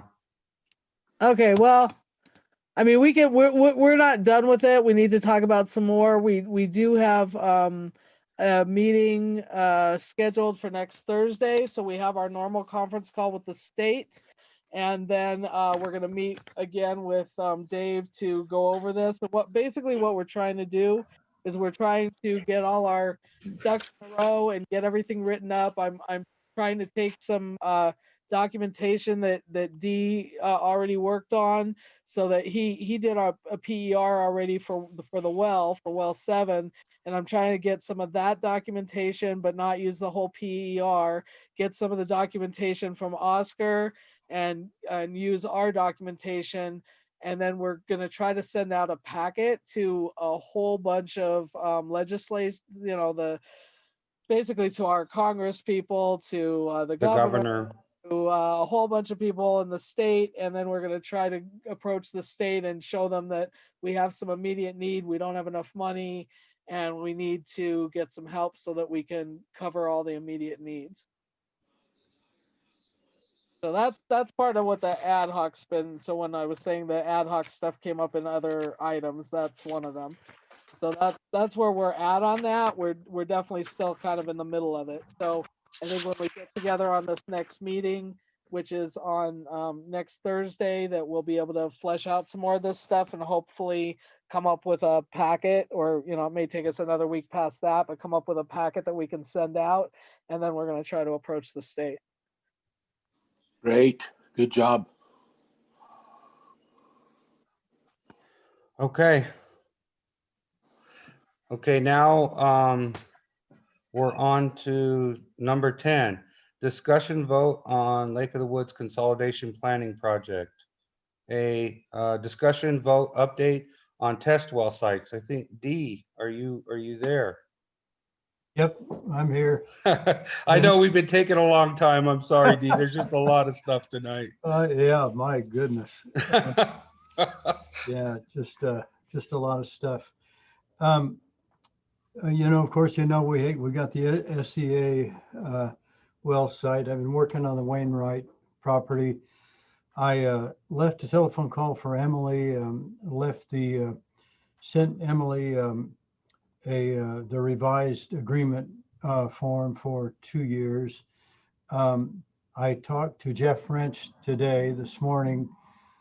He's in Colorado right now, should be back in town this week, maybe over the weekend. And I sent him a copy of the agreement form as well, and indicated to them that, this date's coming up pretty quick, so we need to come to an agreement and, get the site locked up. I have been working on the title reports. They're coming in about one every other day or so. Chicago title is kind of slow, but the only one that I have right now is HICMAT, and it is clear. Of course, the one that we didn't want to do last. No. We have everything. So, and a little bit on that, we did have our first job walk, and we had 3 drilling contractors there at that site: Johnson Drilling, Jensen Drilling, and also Lane. They're not Lane Western anymore. They're Lane Granite, actually. Granite Construction bought Lane, and so we had 3 contractors at the pre-bid meeting, and we have another one coming up on the 15th. That'll be our second and last one. One thing that came out of that, and I want to discuss it with the board, and then maybe we can discuss it a little bit further a little later. The issue with the HICMAT site, it's not that we can't drill on it, but it looks to me like that is one that's going to really drive the cost of this project, the bid, really, really high. for several reasons. One is access is tough, but they can get in there. Most of the guys have indicated they could get in. But the site is really difficult and it's small. They have to use Baker tanks, which are portable tanks, to dispose of the water at that site. And the noise with residents all around us, above us. My inclination is it's going to drive our bid over the top. I would, we have that as an optional site. Our test well site number 3 is optional at the board's discretion. I'm thinking that it would be wise from the standpoint of getting bids that are going to be in the ballpark of what we have for a budget to award the bid on well sites 1 and 2. And being that well site 3 is optional, that one would not be, that price would not be included in the determination of who the low bidder is. I think we can do it. I think we need some, well, first of all, the board's input, but legal too, to make sure that we can condition our award on sites 1 and 2. Frankly, I don't think we can get site 3 drilled this year. I think it's going to be really tough getting 1 and 2. I think that 1 is going to prove out really well. I think 2 is going to be okay, but it's not going to be a really big producer. But I think well site number 3 is probably one that, I really think will not be as good as either of the other 2. And that's just my thoughts from looking at the geophysics of the thing. So that's kind of what I'm thinking right now. It would be good if we could condition our award on the first 2, which have to be done. And number 3 is optional with the board right now. That's the way we're advertised. But I did not, in our specifications and our call for bids, I did not condition the award on 1 and 2 only. And I think we can do that through addendum if the board is agreeable and legal is okay with it, simply because I think that, it's just going to drive our bids over the top. D, Yes. on site 1, are we able to go in and drill? I mean, did we get permission or? Yes, we already got the license agreement signed. That's what he said in the first part. We got the license agreement signed by SIA. So we didn't have to go to court, and we have that agreement signed. So we're only waiting on Emily Wainwright right now. And on the site 1, is that still the 5 years in the? Yes, it is 5 years. Site 2 is 2. Yeah. Site 3 is 3. 3. Okay. Well, I wasn't in on all those conversations. Okay. Dee, I have a question. This is Dave. Yes. So could they is it a bid alternate? Is site 3 a bid alternate?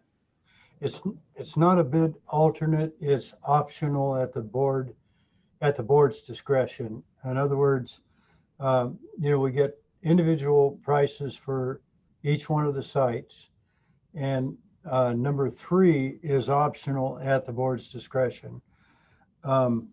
So, officially we can, I think we can eliminate or decide that that's not going to be the determining factor, because we would, at the board's option, eliminate that one. I'd like to make it clearer in the bids for the bidders that the award will be based on the total of items 1 and 2.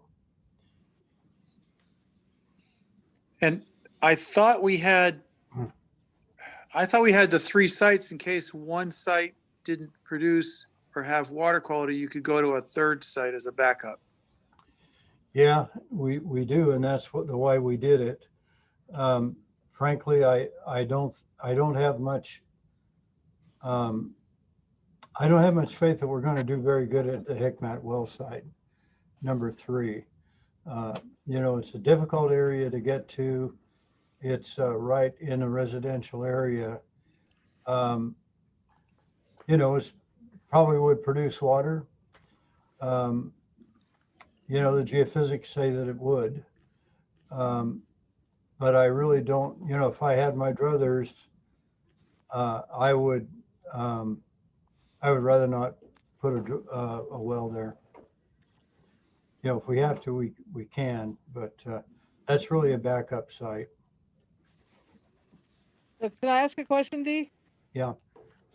So if we do that, if we drop the third well site off, they would still be giving us, in other words, the bids themselves would still include all 3, but we would be able to award based on just the 2. Is that correct? So we would still have the numbers if we needed to move forward, but we would be move forward with the lowest bid on the 2 sites. The thing that my concern is, I'm not sure that the bidders are going to want to. I'm not sure that all the bidders are going to want to give us a price on well site number 3. And So you're basically saying drop well site number 3 off kind of completely. yeah, and I think we could go back later if we wanted to use it next year. The reason that I'm okay with that is because we're just going to get 2 of them drilled this winter, and if we have to go back to well site number 3, we can reissue another set of documents and rebid it. But yeah, I just don't like, well, I would rather have 2 good well sites that we can drill test wells on now. And then if we need to come back, we have Hikmat for 3 years. We can always go back to it in the spring if we need to.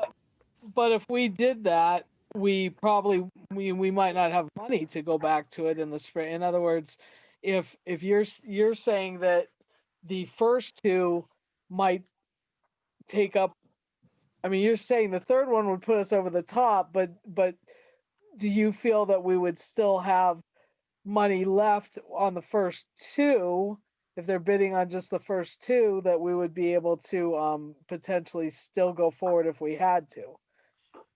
Yes, I think well sites 1 and 2 are going to come in. We have 120,000 for each one of those. I think well site number 1 is going to be all of that because they've got to go really deep. They've got to go 700 feet, so that's going to be $120,000 well, I'm pretty sure. With Wainwright, you know, we have $120,000 that are designated for each site. Wainwright is probably a 300-foot deep well, which should be less than 120. So we should have money left over. Our total budget for the wells is 360,000.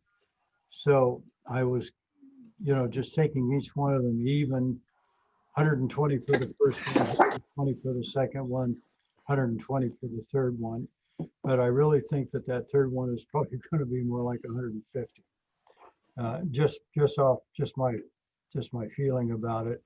And I would rather get 2 good bids on the first 2 wells and then hold number 3 in advance for the spring if we do need it. I just don't have a good feeling about it. I know, and here's probably one of the reasons why. At Lake of the Woods, when we bid that well up there, the first time we bid it, we got no bidders, zero, nobody wanted to bid that well. And the reason was, it's a tough area to drill in. And so we had to go back and bid it again about, I think it was 2 or 3 months later. Pam probably might remember that. We had to go back and bid it again.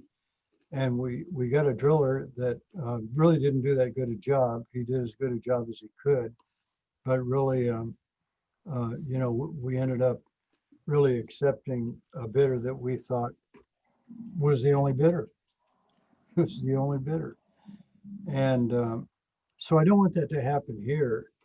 I'd like to keep it open enough so that we have Lane and Jensen if they do want to bid it, and also Johnson, and you know, have some good competition and a job that these guys are going to want to go for. And I think those 2 wells, we would have that. With the third one, I'm not quite sure.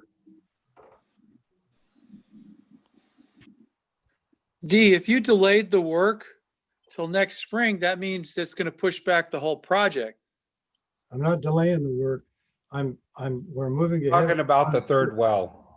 Right, if you had to, well, your work is not completed if you have to drill a third well still. Yeah, but I don't think that we're going to be incomplete, Dave, when we get wells 1 and 2 done. Can I interject just for a second too? I'm not sure if you covered it because I'm working, but the drillers, when they were looking at site 3, they were noticing that they would have to take fences down to even possibly get their rig in there. There was low hanging power lines and telephone lines that would have to be raised up or dropped. There was just a lot of things, and they were standing there just looking at it, just shaking their head. So I don't know that that's even a viable spot, even barring, you know, you're even accepting the fact that we may have water there. Tough site. You know, we But it was a site that was chosen over a year ago and vetted with money spent by us and the district. I'm not That's saying go because full bore on it, but it's just sort of why this sudden. I'm just voicing my personal frustration.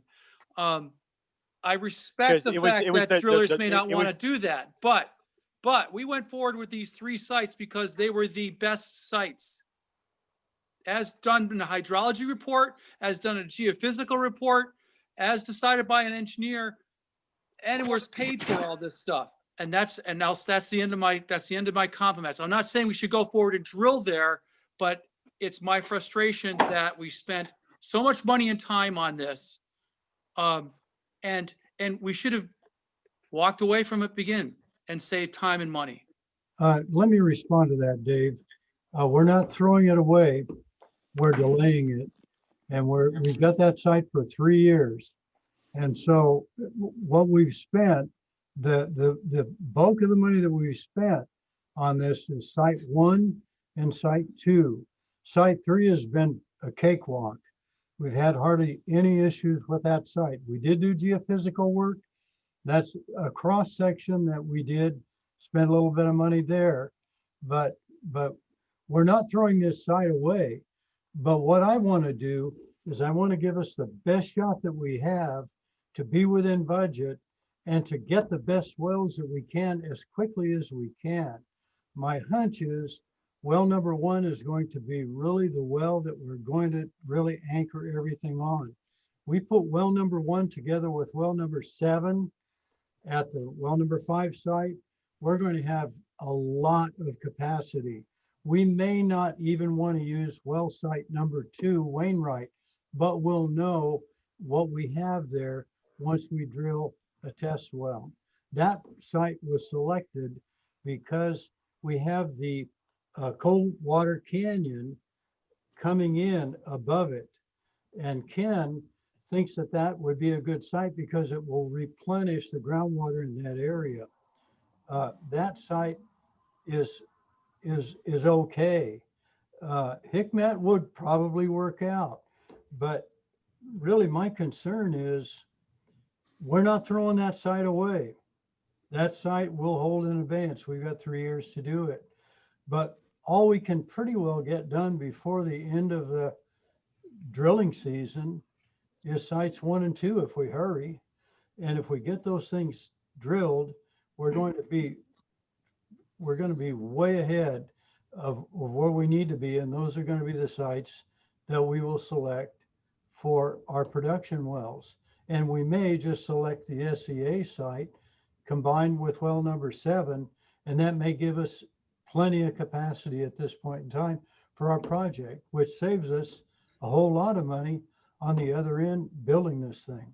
So we're not throwing it away, but we are delaying it. Yeah. I mean, Can I ask a question? Yes, Director Schoenberg. So what the only concern real concern I have, I totally understand what Dave's saying.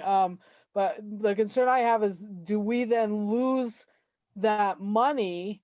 I mean, okay, because the money is set aside for specifically for the wells. It was always an option, I know, but well, I mean, is there an issue if we take it off of this bid and we do 1 and 2 and we find out that 2 isn't viable enough and maybe 1 is great and we're able to go with just 1, but maybe we still, I mean, are we still going to have that money to be able to even find out if 3 would ever be a viable site, or is that the money going to be going away because we didn't do it as part of the bid, part of the main? No, our budget will stay the same. And in fact, it'll give us more budget money to spend in some of the other places where we need it. So the hope is that 1 and 2 work out. And if we're able to save money on that, then whatever money's left over, if we don't have to go on to 3, we can petition the state to transfer that money into other areas that we need to spend in this contract. That's my understanding, Dave. yeah, you could do that. I would believe you could certainly worth asking the state if you need to modify the budget. Yeah. And so, I mean, my concern is that if you have to drill another well next summer, your whole schedule's shot. If we only get 2 wells done this fall, we're in the same boat. Yeah, we already realize that most likely we're not. I mean, We're already up against the wall. Yeah, it's taken so long. We'll be lucky if we get the 2 before winter hits and we have problems. Right. And I respect Dee's judgment on the sites 1 and 2, although I have my doubts about 2 because there's nitrates above it. But I respect him on site 1. So it's a matter of, you don't know till you drill. Right. So. No, that's right. And really that's a whole reason to drill. We do have those, there's, we do have nitrates, we have uranium, that we have to deal with. And Fluoride. So Dee, let me ask a question. So what you're basically asking is you want to be able to say you're still bidding the 3rd one, but you want to make it clear that the bid will be awarded on the lowest bidder conditional upon 1 and 2. And basically but we'll still get the bids for number 3. And then what, we would rebid that later again if we had to, or would we'd ask them to hold it over if these wells didn't work out? I don't think he's saying that, Director Nyman. I think he's saying we would only get the bid on 1 and 2, and 3 we would have to rebid. That's right. I would say what effectively if we say that we're going to award the bid based on 1 and 2, basically we're taking well number 3 off the table right now. And so I think that's the correct assessment. So it's going to be more expensive though on well 3, because then you're going to have the mobilization cost regardless. mobilization. Because originally we wanted to try and have that option to go to the third site, but that probably wouldn't work out anyways because of our timeline of where we're at right now. Right. That's correct. That's correct. Okay. Then who would pay for the third site? Well, there's money in the budget, but it might go over. That's the concern. The concern Yeah. is that, you know, which I don't know, we don't have much contingency. How much contingency is in that? We don't have much contingency. We're already tapping into some of that for meetings that we're getting reimbursed for, Dave. And legal fees and other And stuff. that's yeah. what I was gonna just say, and legal. So I don't know if there's any contingency left at all. Well, Well, there is, but not that much. not much. You know, when Lawrence put together the budget, he cut a bit of that out, and then, you know, and we do have the option, I think, at the end of this, you know, if we end up not with enough money, you know, we can always petition to get some more. I think that's kind of what I heard from Lawrence. I wouldn't count on it, but you know, that he seemed to be open to that. But yeah, we're pretty skinny on budget, and so, you know, if we're successful on 1 and 2, and 1 really, 1 is if we don't do well on 1, you know, I think I better leave the state. But the 1 should be a really good producer, and that's really the one that you know, I've been more concerned about and really want to go for. Number 2 is up the valley, and it's a place where Ken thinks that we should do okay. It's not going to be anywhere near the capacity of the wells 7 and 1 And 1, yeah. Won't be close. Okay. Well, so basically, we need to talk to the attorney, though. So basically, you need us to say yay or nay to possibly going forward, but we need to make it contingent on what the attorney says.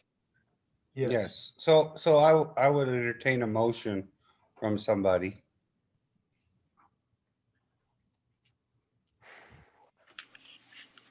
I don't understand enough to make a motion. I'm sorry. Okay, I'm gonna go ahead and jump out there because we just keep, you know, getting closer and closer to not digging anything. So yeah, I'm gonna move that we go ahead and talk to the attorney, and if everything is okay, that we drop well number 3 from the bid packet, and we go ahead with bids on wells 1 and 2, test wells 1 and 2. Do I I'll hear a second second? that. Okay, Director Garcia, second that. Roll call of directors. Director Garcia. Aye. Director Gibson is absent. Director Kelling. Aye. Director Nyman's an aye. Director Schoenberg. Aye. Okay, 401, motion carried. And then you guys will do this next Thursday with all the other stuff? Talk to the attorney? Well, we need to talk to the attorney before then. Are you going to talk to the attorney, Dee? Yes. Okay, Yes. all right. And then just, you'll send us an email to give us an update? Yes. And Yeah. then D, you're gonna have to write an amendment, so you're gonna get that to us quickly so we can just like get through it and make sure everything's good with it, and you know, if everything's okay with the attorney. Yes. And then that goes, and how do you get that to the people? How does that work, giving it to the people who have already done the bid walk so far? You know, we've already issued addenda 1 and 2. Oh, okay. And it'll go to the same people. It goes to the exchanges, and some of these bidders pick up the fact that we're bidding the wells at the exchanges. So the plans are at 2 exchanges, and then they're also at Johnson Drilling, Jensen Drilling, and Lane. And so all of those people will get the addendum, including the board, by the way, and staff and the attorney. So the addendum number 3 will cover that. If indeed Alan says, yeah, we can go ahead and do that. And then there's some detail that I want to include on addendum number 3 as to what we do with the water that we pump out of the test well. And I think it would be cheaper. I know it would be cheaper not to use Baker tanks. And I think we would be fine with what we normally do is berm up an area and the water goes out on the bermed up area and then it gets all cleaned up when you're done. It's groundwater, it's clean. It's nothing in it except groundwater. And so if we can, Well, I'm sorry, Dee, was that, I thought when we had talked that there was another reason for us doing that, was the tanks only really because of 2, or I thought that we had talked about another reason that it might be important to do. you're right, Lisa, it was well site number 3. And well site number 3 is so confined that, you know, we have houses and street, road and everything around us that specified Baker tanks there. And then I thought, well, I'll go ahead and specify Baker tanks on the other 2. It's cleaner and, you know, it's simpler, but it's more expensive. And so, you know, the normal way that we do it is we berm up build a little berm about foot high, maybe 2 foot high in a little area. And then the water that's pumped out of the test well, not very much, but goes into that area and it just percolates back into the ground. And it's the water that came out from below it. And so it's usually not an issue and much cheaper to do. And I'm looking for ways to save a little bit of money on these projects if we can, because of what we just talked about. Our budget's tight, and if we can save some money in one place, that gives us a little bit more money in another. Okay. I do have a question. Can you remind me of the addendas 1 and 2? Oh yeah, I sent them out to, I hope, everybody. Addendum 1 was changing the bid date to October 5th because of the disadvantaged business enterprises. Okay, I think we voted on that one already. Yeah, we did. And addendum number 2 was answering a bunch of questions that one of the bidders had. And there was questions there were like 18 questions, most of which are answered in the specifications. But questions like, are any locations on the slope? Well, you know, they are not. They're all flat, but of course, the job walk is the reason you do a job walk is so people can look at the sites. What's the district budget for the project? 360,000. What's the engineer's estimate? 360,000. Are boring logs available? No.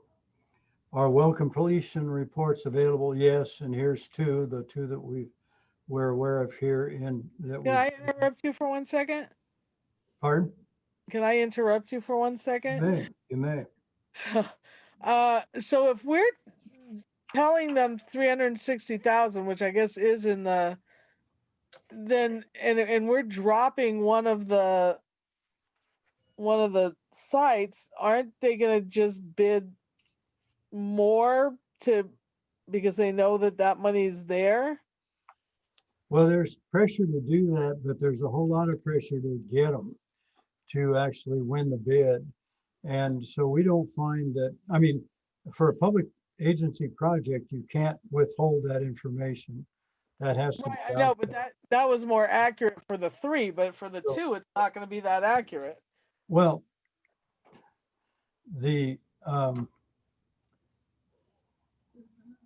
it is what it is. They're not going to bid more because we have a bigger budget.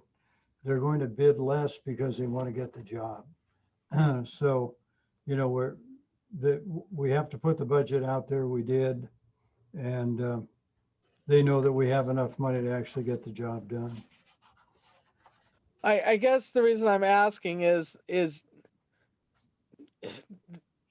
does it become an issue of changing the budget because we're not, you know, I mean, now they're bidding on only 2, but in our budget it's for 3. So I mean, I guess I'm just concerned about it. I'm not really sure how that. I mean, can we change the budget? I mean, can we change the budget number to them?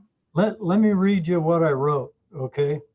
What is the district budget for this project? The district has budgeted $360,000 for all 3 wells. If only 2 are drilled, the budget is $240,000. Okay, that's fine. That's Okay. how I addressed it. Okay. That answers my question. I was just concerned that they were going to think that they could do the 360 for 2. So that's Okay. fine. Yeah. All right. Are we complete? So, well, we didn't vote on the second addenda. Do we have to? Do we need to? No. No, He's it's just, gotta- it just he's- answers the question. He's answering the questions. He has to do that. There's nothing to vote on. Oh, I had a question before we close that. Sure. agenda. Hey, Dee, I just want to let the board know, and Dee know that I did confirm, I checked with Charlotte Curtis and Associates about labor compliance, and they said that they were working with you on this job for labor compliance. Is that correct? Yeah, I already have the proposal, David, $6,100 Okay. from Charla. Yeah. Okay, so they're documenting all the labor compliance that's required for the bidding and in the project. Yes, I sent him that information, and then Lawrence sent me a packet for Davis Bacon. And I sent that to Charlotte as well, because I wanted to make sure that she knew, you know, that we're both federal and state funds that go into this. And so she responded with a proposal, and I'll send that over to the board for approval here at the next meeting. But we already have a proposal. She responded very quickly, and we used her on Arvin. We were still using her in some other places, so she does a good job. But that's something that the board has to take action on? I think so. You know, So- I'm not sure, but I like to have the board aware of what we're doing.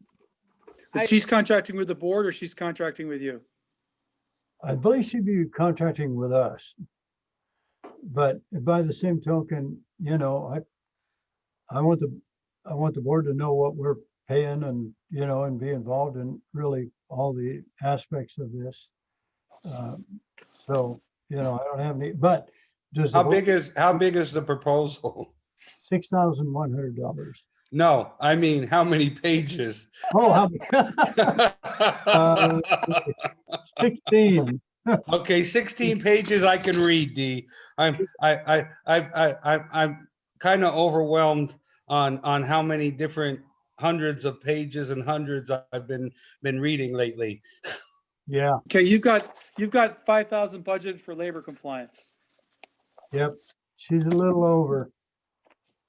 So I've worked with her before. I want to save some money on the drilling, Dave. Okay, so I do think we probably do need to vote on the second addenda, even though it's question. I mean, I think because it's part of the bid proposal, but I don't think we have to vote on it. I don't know if we need Well, to. you've already sent it out, correct, Dee? It's already gone out, It's already gone Yeah. out, Lisa. It's done. but I So did, there's nothing to vote on at this point. I sent it to everybody on September 2nd via email, addendum number 2. And that was just the day before the job walk, and it went out to all the directors. No. So, Okay, I may not have I've had so many things I've been working on. I probably missed it, so. You have something, Director Garcia? Excuse me. No, go ahead. Oh, okay.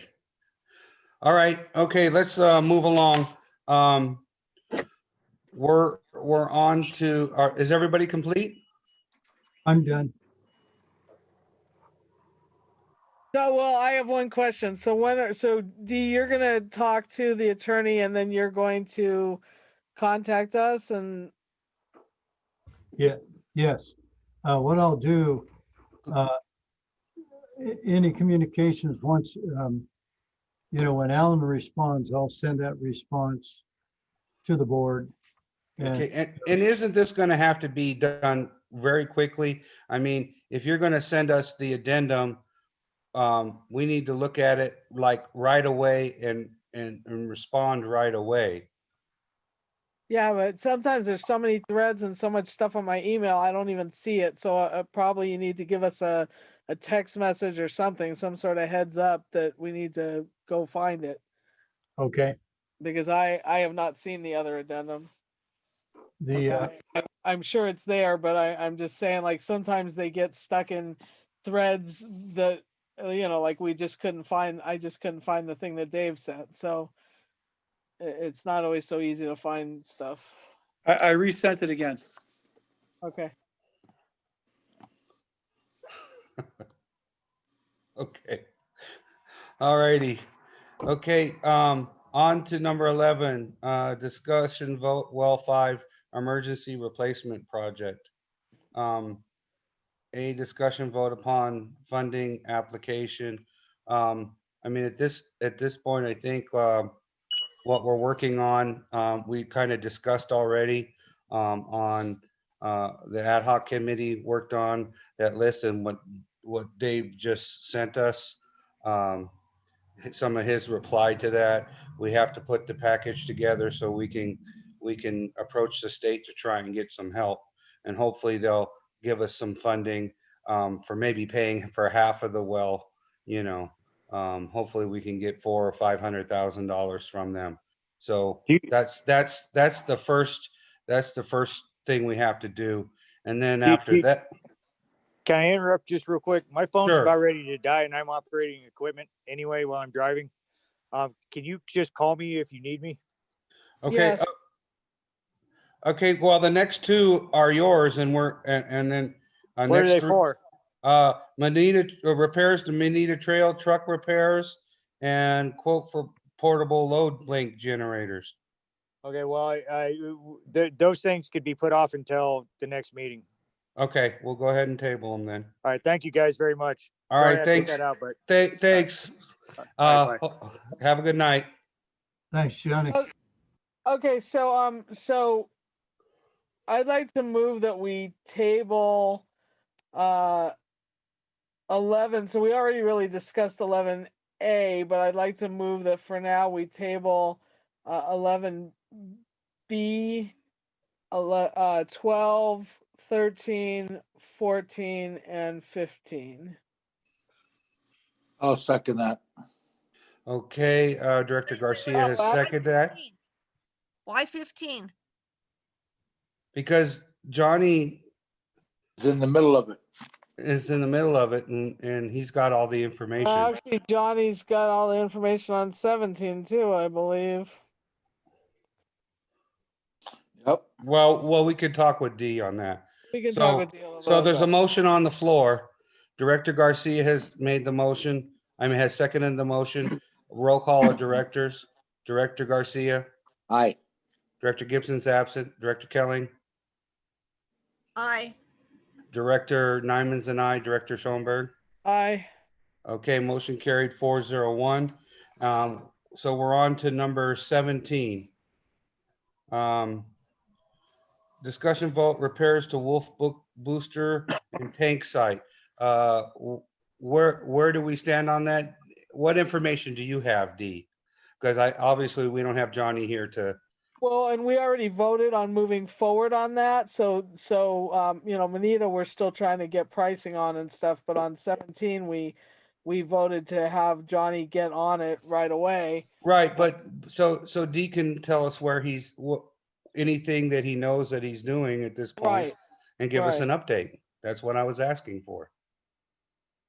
Where we are, we've taken some initial pictures and done some pipe locating up there. And Curtis and I are going to be up there on Monday to take a really good look at what we want, how we want to design this site. And we'll start our design on Monday. And so we're going to get up there.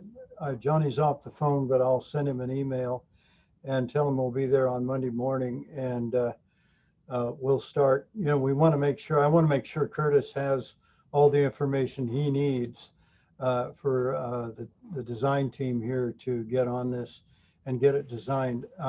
I think we can do it as an emergency. I'm hoping that we can do it as an emergency project because of the exposure that the district has. And so we're moving ahead with the design. And Dee, if we do it as an emergency project, it basically just means that we don't need to go out for bids in the same way. We don't have to put out a whole bid packet the way we did with the well number 7. I'm sorry, not well 7, the test wells. It's just a little bit easier to get bids, right? That's my understanding, Lisa. And but I may really need to have Alan weighed in on this. But my thought was that we would go to 3 or 4 contractors that do work in the area and get prices from each one of them.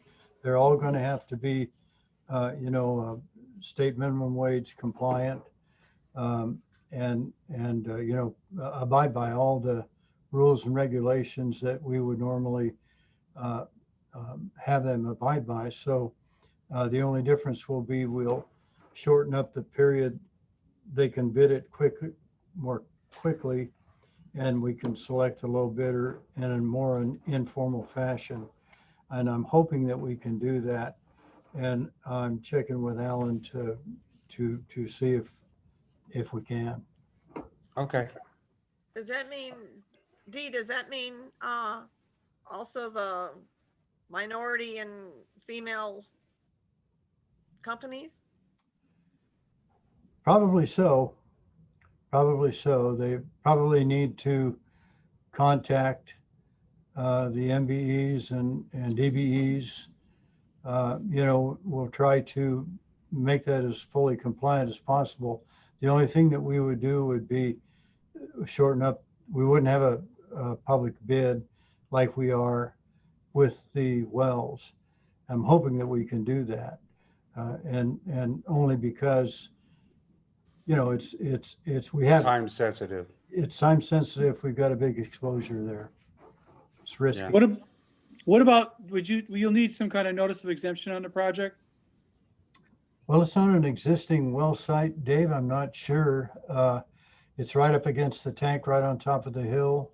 We will be putting some pipe down the hill, replacing some of the pipe that's there, probably 200-300 feet, something like that, just off the tank site. So I don't know. It would just be exempt because you're just replacing something and it's an emergency. So what do we need to do there? Do we need to get? I would just recommend filing a notice of exemption just so you're covered. That's all. Okay. Okay. And Dee, I have a question. What are we looking at time-wise? Because if we really kind of need to get this in the next couple months, immediately almost, because if we have that all exposed and we start having weather again, we're gonna have a problem.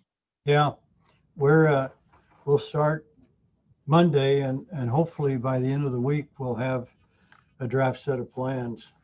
We're pretty good at this stuff, and that's kind of what we do. So I think we can move right ahead with getting some plans together.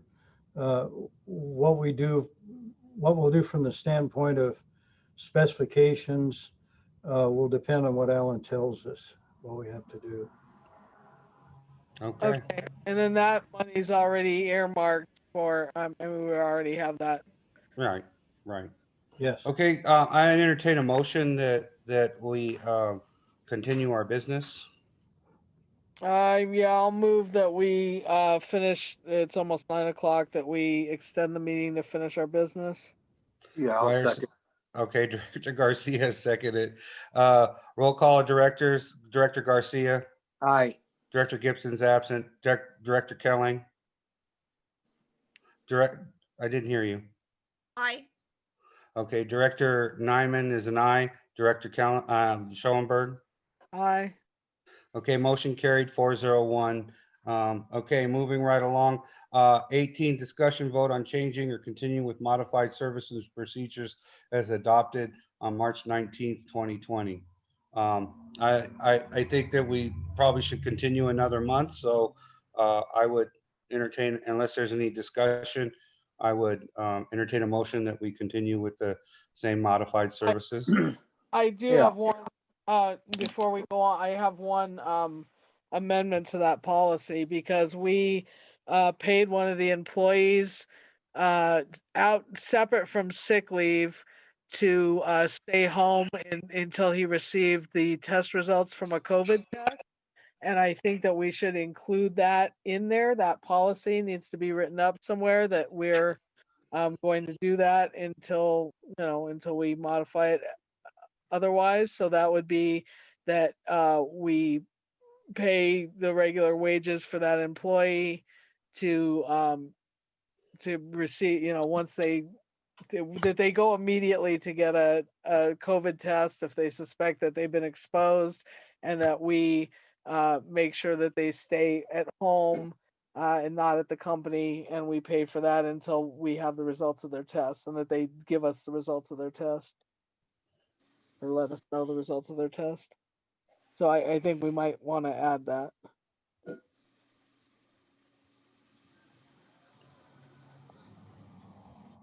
I agree. Okay, so is somebody going to make a motion? Well, I think Tiffany may need to put Okay. some wording together, and then we probably need to vote on it on the next. Yeah, so yeah, that's fine, but we still need to vote on continuing. Right, so I'm gonna move that we continue with the modified services and procedures as adopted on March 19th, 2020, but add what I was just talking about, which is paying the employee for waiting to come back until their COVID results are, when they get a COVID test, until they get their results. I'll Do I second hear? that. Okay, Director Garcia, second that. Roll call of directors, Director Garcia, Aye. Director Gibson's absent, Director Kelling, Aye. Director Nyman's and I, Director Schoenberg. Aye. Okay, a motion carried 401, a motion adopted. 19, I personally did not have time on review approved meeting minutes. I hadn't any time to review them. So I'm gonna move that we table that, because I didn't either, and that leaves only 2 directors. We don't have enough directors here to pass them, so I'm gonna move that we table the minutes for 8/13/2020 and 8/27/2020 until our next meeting, which would be at the planning meeting. Okay, do I hear a second? Second it. Okay, Director Kelling is seconded. Roll call of directors, Director Garcia, Aye. Director Gibson's absent, Director Kelling, Aye. Director Nyman's and I. Director Schoenberg. Aye. Motion carried, 401 absent. Okay, discussion vote on future agenda items. This is Dave. Yes, Claim 5 will be coming up for action this month. okay. Oh So- boy. Okay, so we need to have it on the 24th in 2 weeks. Yes. Yeah, so Tiffany can add that to then. I'll add that and I'll send Dave all the information. Right, and I don't know, I think we need to, make sure, The D Jasper invoices need to be on there. yeah, that we need to add, yeah, to the next one. I didn't have a chance to review those invoices yet, D, and see, so. I looked at them, I had some concerns. Okay, I haven't looked, I have them here. I haven't reviewed them. I'll review them over the weekend probably. And we'll have to make sure that everything, so I just need to, so that we can get you paid. We're But you patient. don't mind waiting, it's okay. We're okay with that. The one thing I'd like to do, and I meant to have tonight, our office manager, Kelly, on the phone with us when we go through the bills. That way, she is the one who has to put these together, and I try to convey to her what the board wants and what Dave wants and how to configure these. And I talked to her today, and she's going through cancer treatments and things like that, so she doesn't have the strength to stay up pretty late and kind of hang with us. But if we could put her earlier in the meeting or maybe go through that early, and I'd like to have Kelly on board, because when then she'll see what we need to do, and it won't be me telling her what I think the board wants to do and what's helpful Right. to do. Well, Well, actually, can't we go over that with her, D, on the meeting this coming Thursday? So, we have the meeting with the state, which is, but then we immediately go into like everything else that we're dealing with, and maybe immediately, or as part of that, or maybe right when it ends, we could go over those. That'd be great. That Yeah. way it's early in the day, and that makes sense anyway, because we've been having to, we already did that as part of the ad hoc last time, and we can see that we can go back and check to make sure that everything that we had said came out correctly, and that on the new stuff, I know there were some questions I had on the August 31st stuff that got sent out, so. Okay, yeah. that'd okay, be great. so I'll review those, and then we can be ready to discuss them after the state meeting on next Thursday. Is that acceptable to you, Mr. Warner? I will send you my comments tomorrow. Wonderful. And I also, just so you know, we're immediately after that meeting with Dave Warner also, because we need to go over what we're gonna do as far as going to the state. So it's kind of we'll have multiple meetings that all kind of follow each other. On Next Thursday. Thursday, you're gonna be there Well, another. well, I appreciate everybody. I'll try not to die between now and next Thursday. Please. Don't say that. What we do without you, Rama. Oh, Lord. Okay. If there's no other discussion on future agenda items, I move we adjourn. okay. Do I hear a second? I'll second that. Okay, Director Kellings is second that. Roll call of directors. Director Garcia, Aye. Director Gibson is absent. Director Kelling. Aye. Okay, Director Nyman's and I, Director Schoenberg. Aye. Okay, meeting is adjourned at 9:05 PM. And I will be by, Lisa, for signatures. I will be by to drop checks and do around in the next half hour or so. So, I can get mine over the weekend. Don't worry. okay, no problem. All righty, so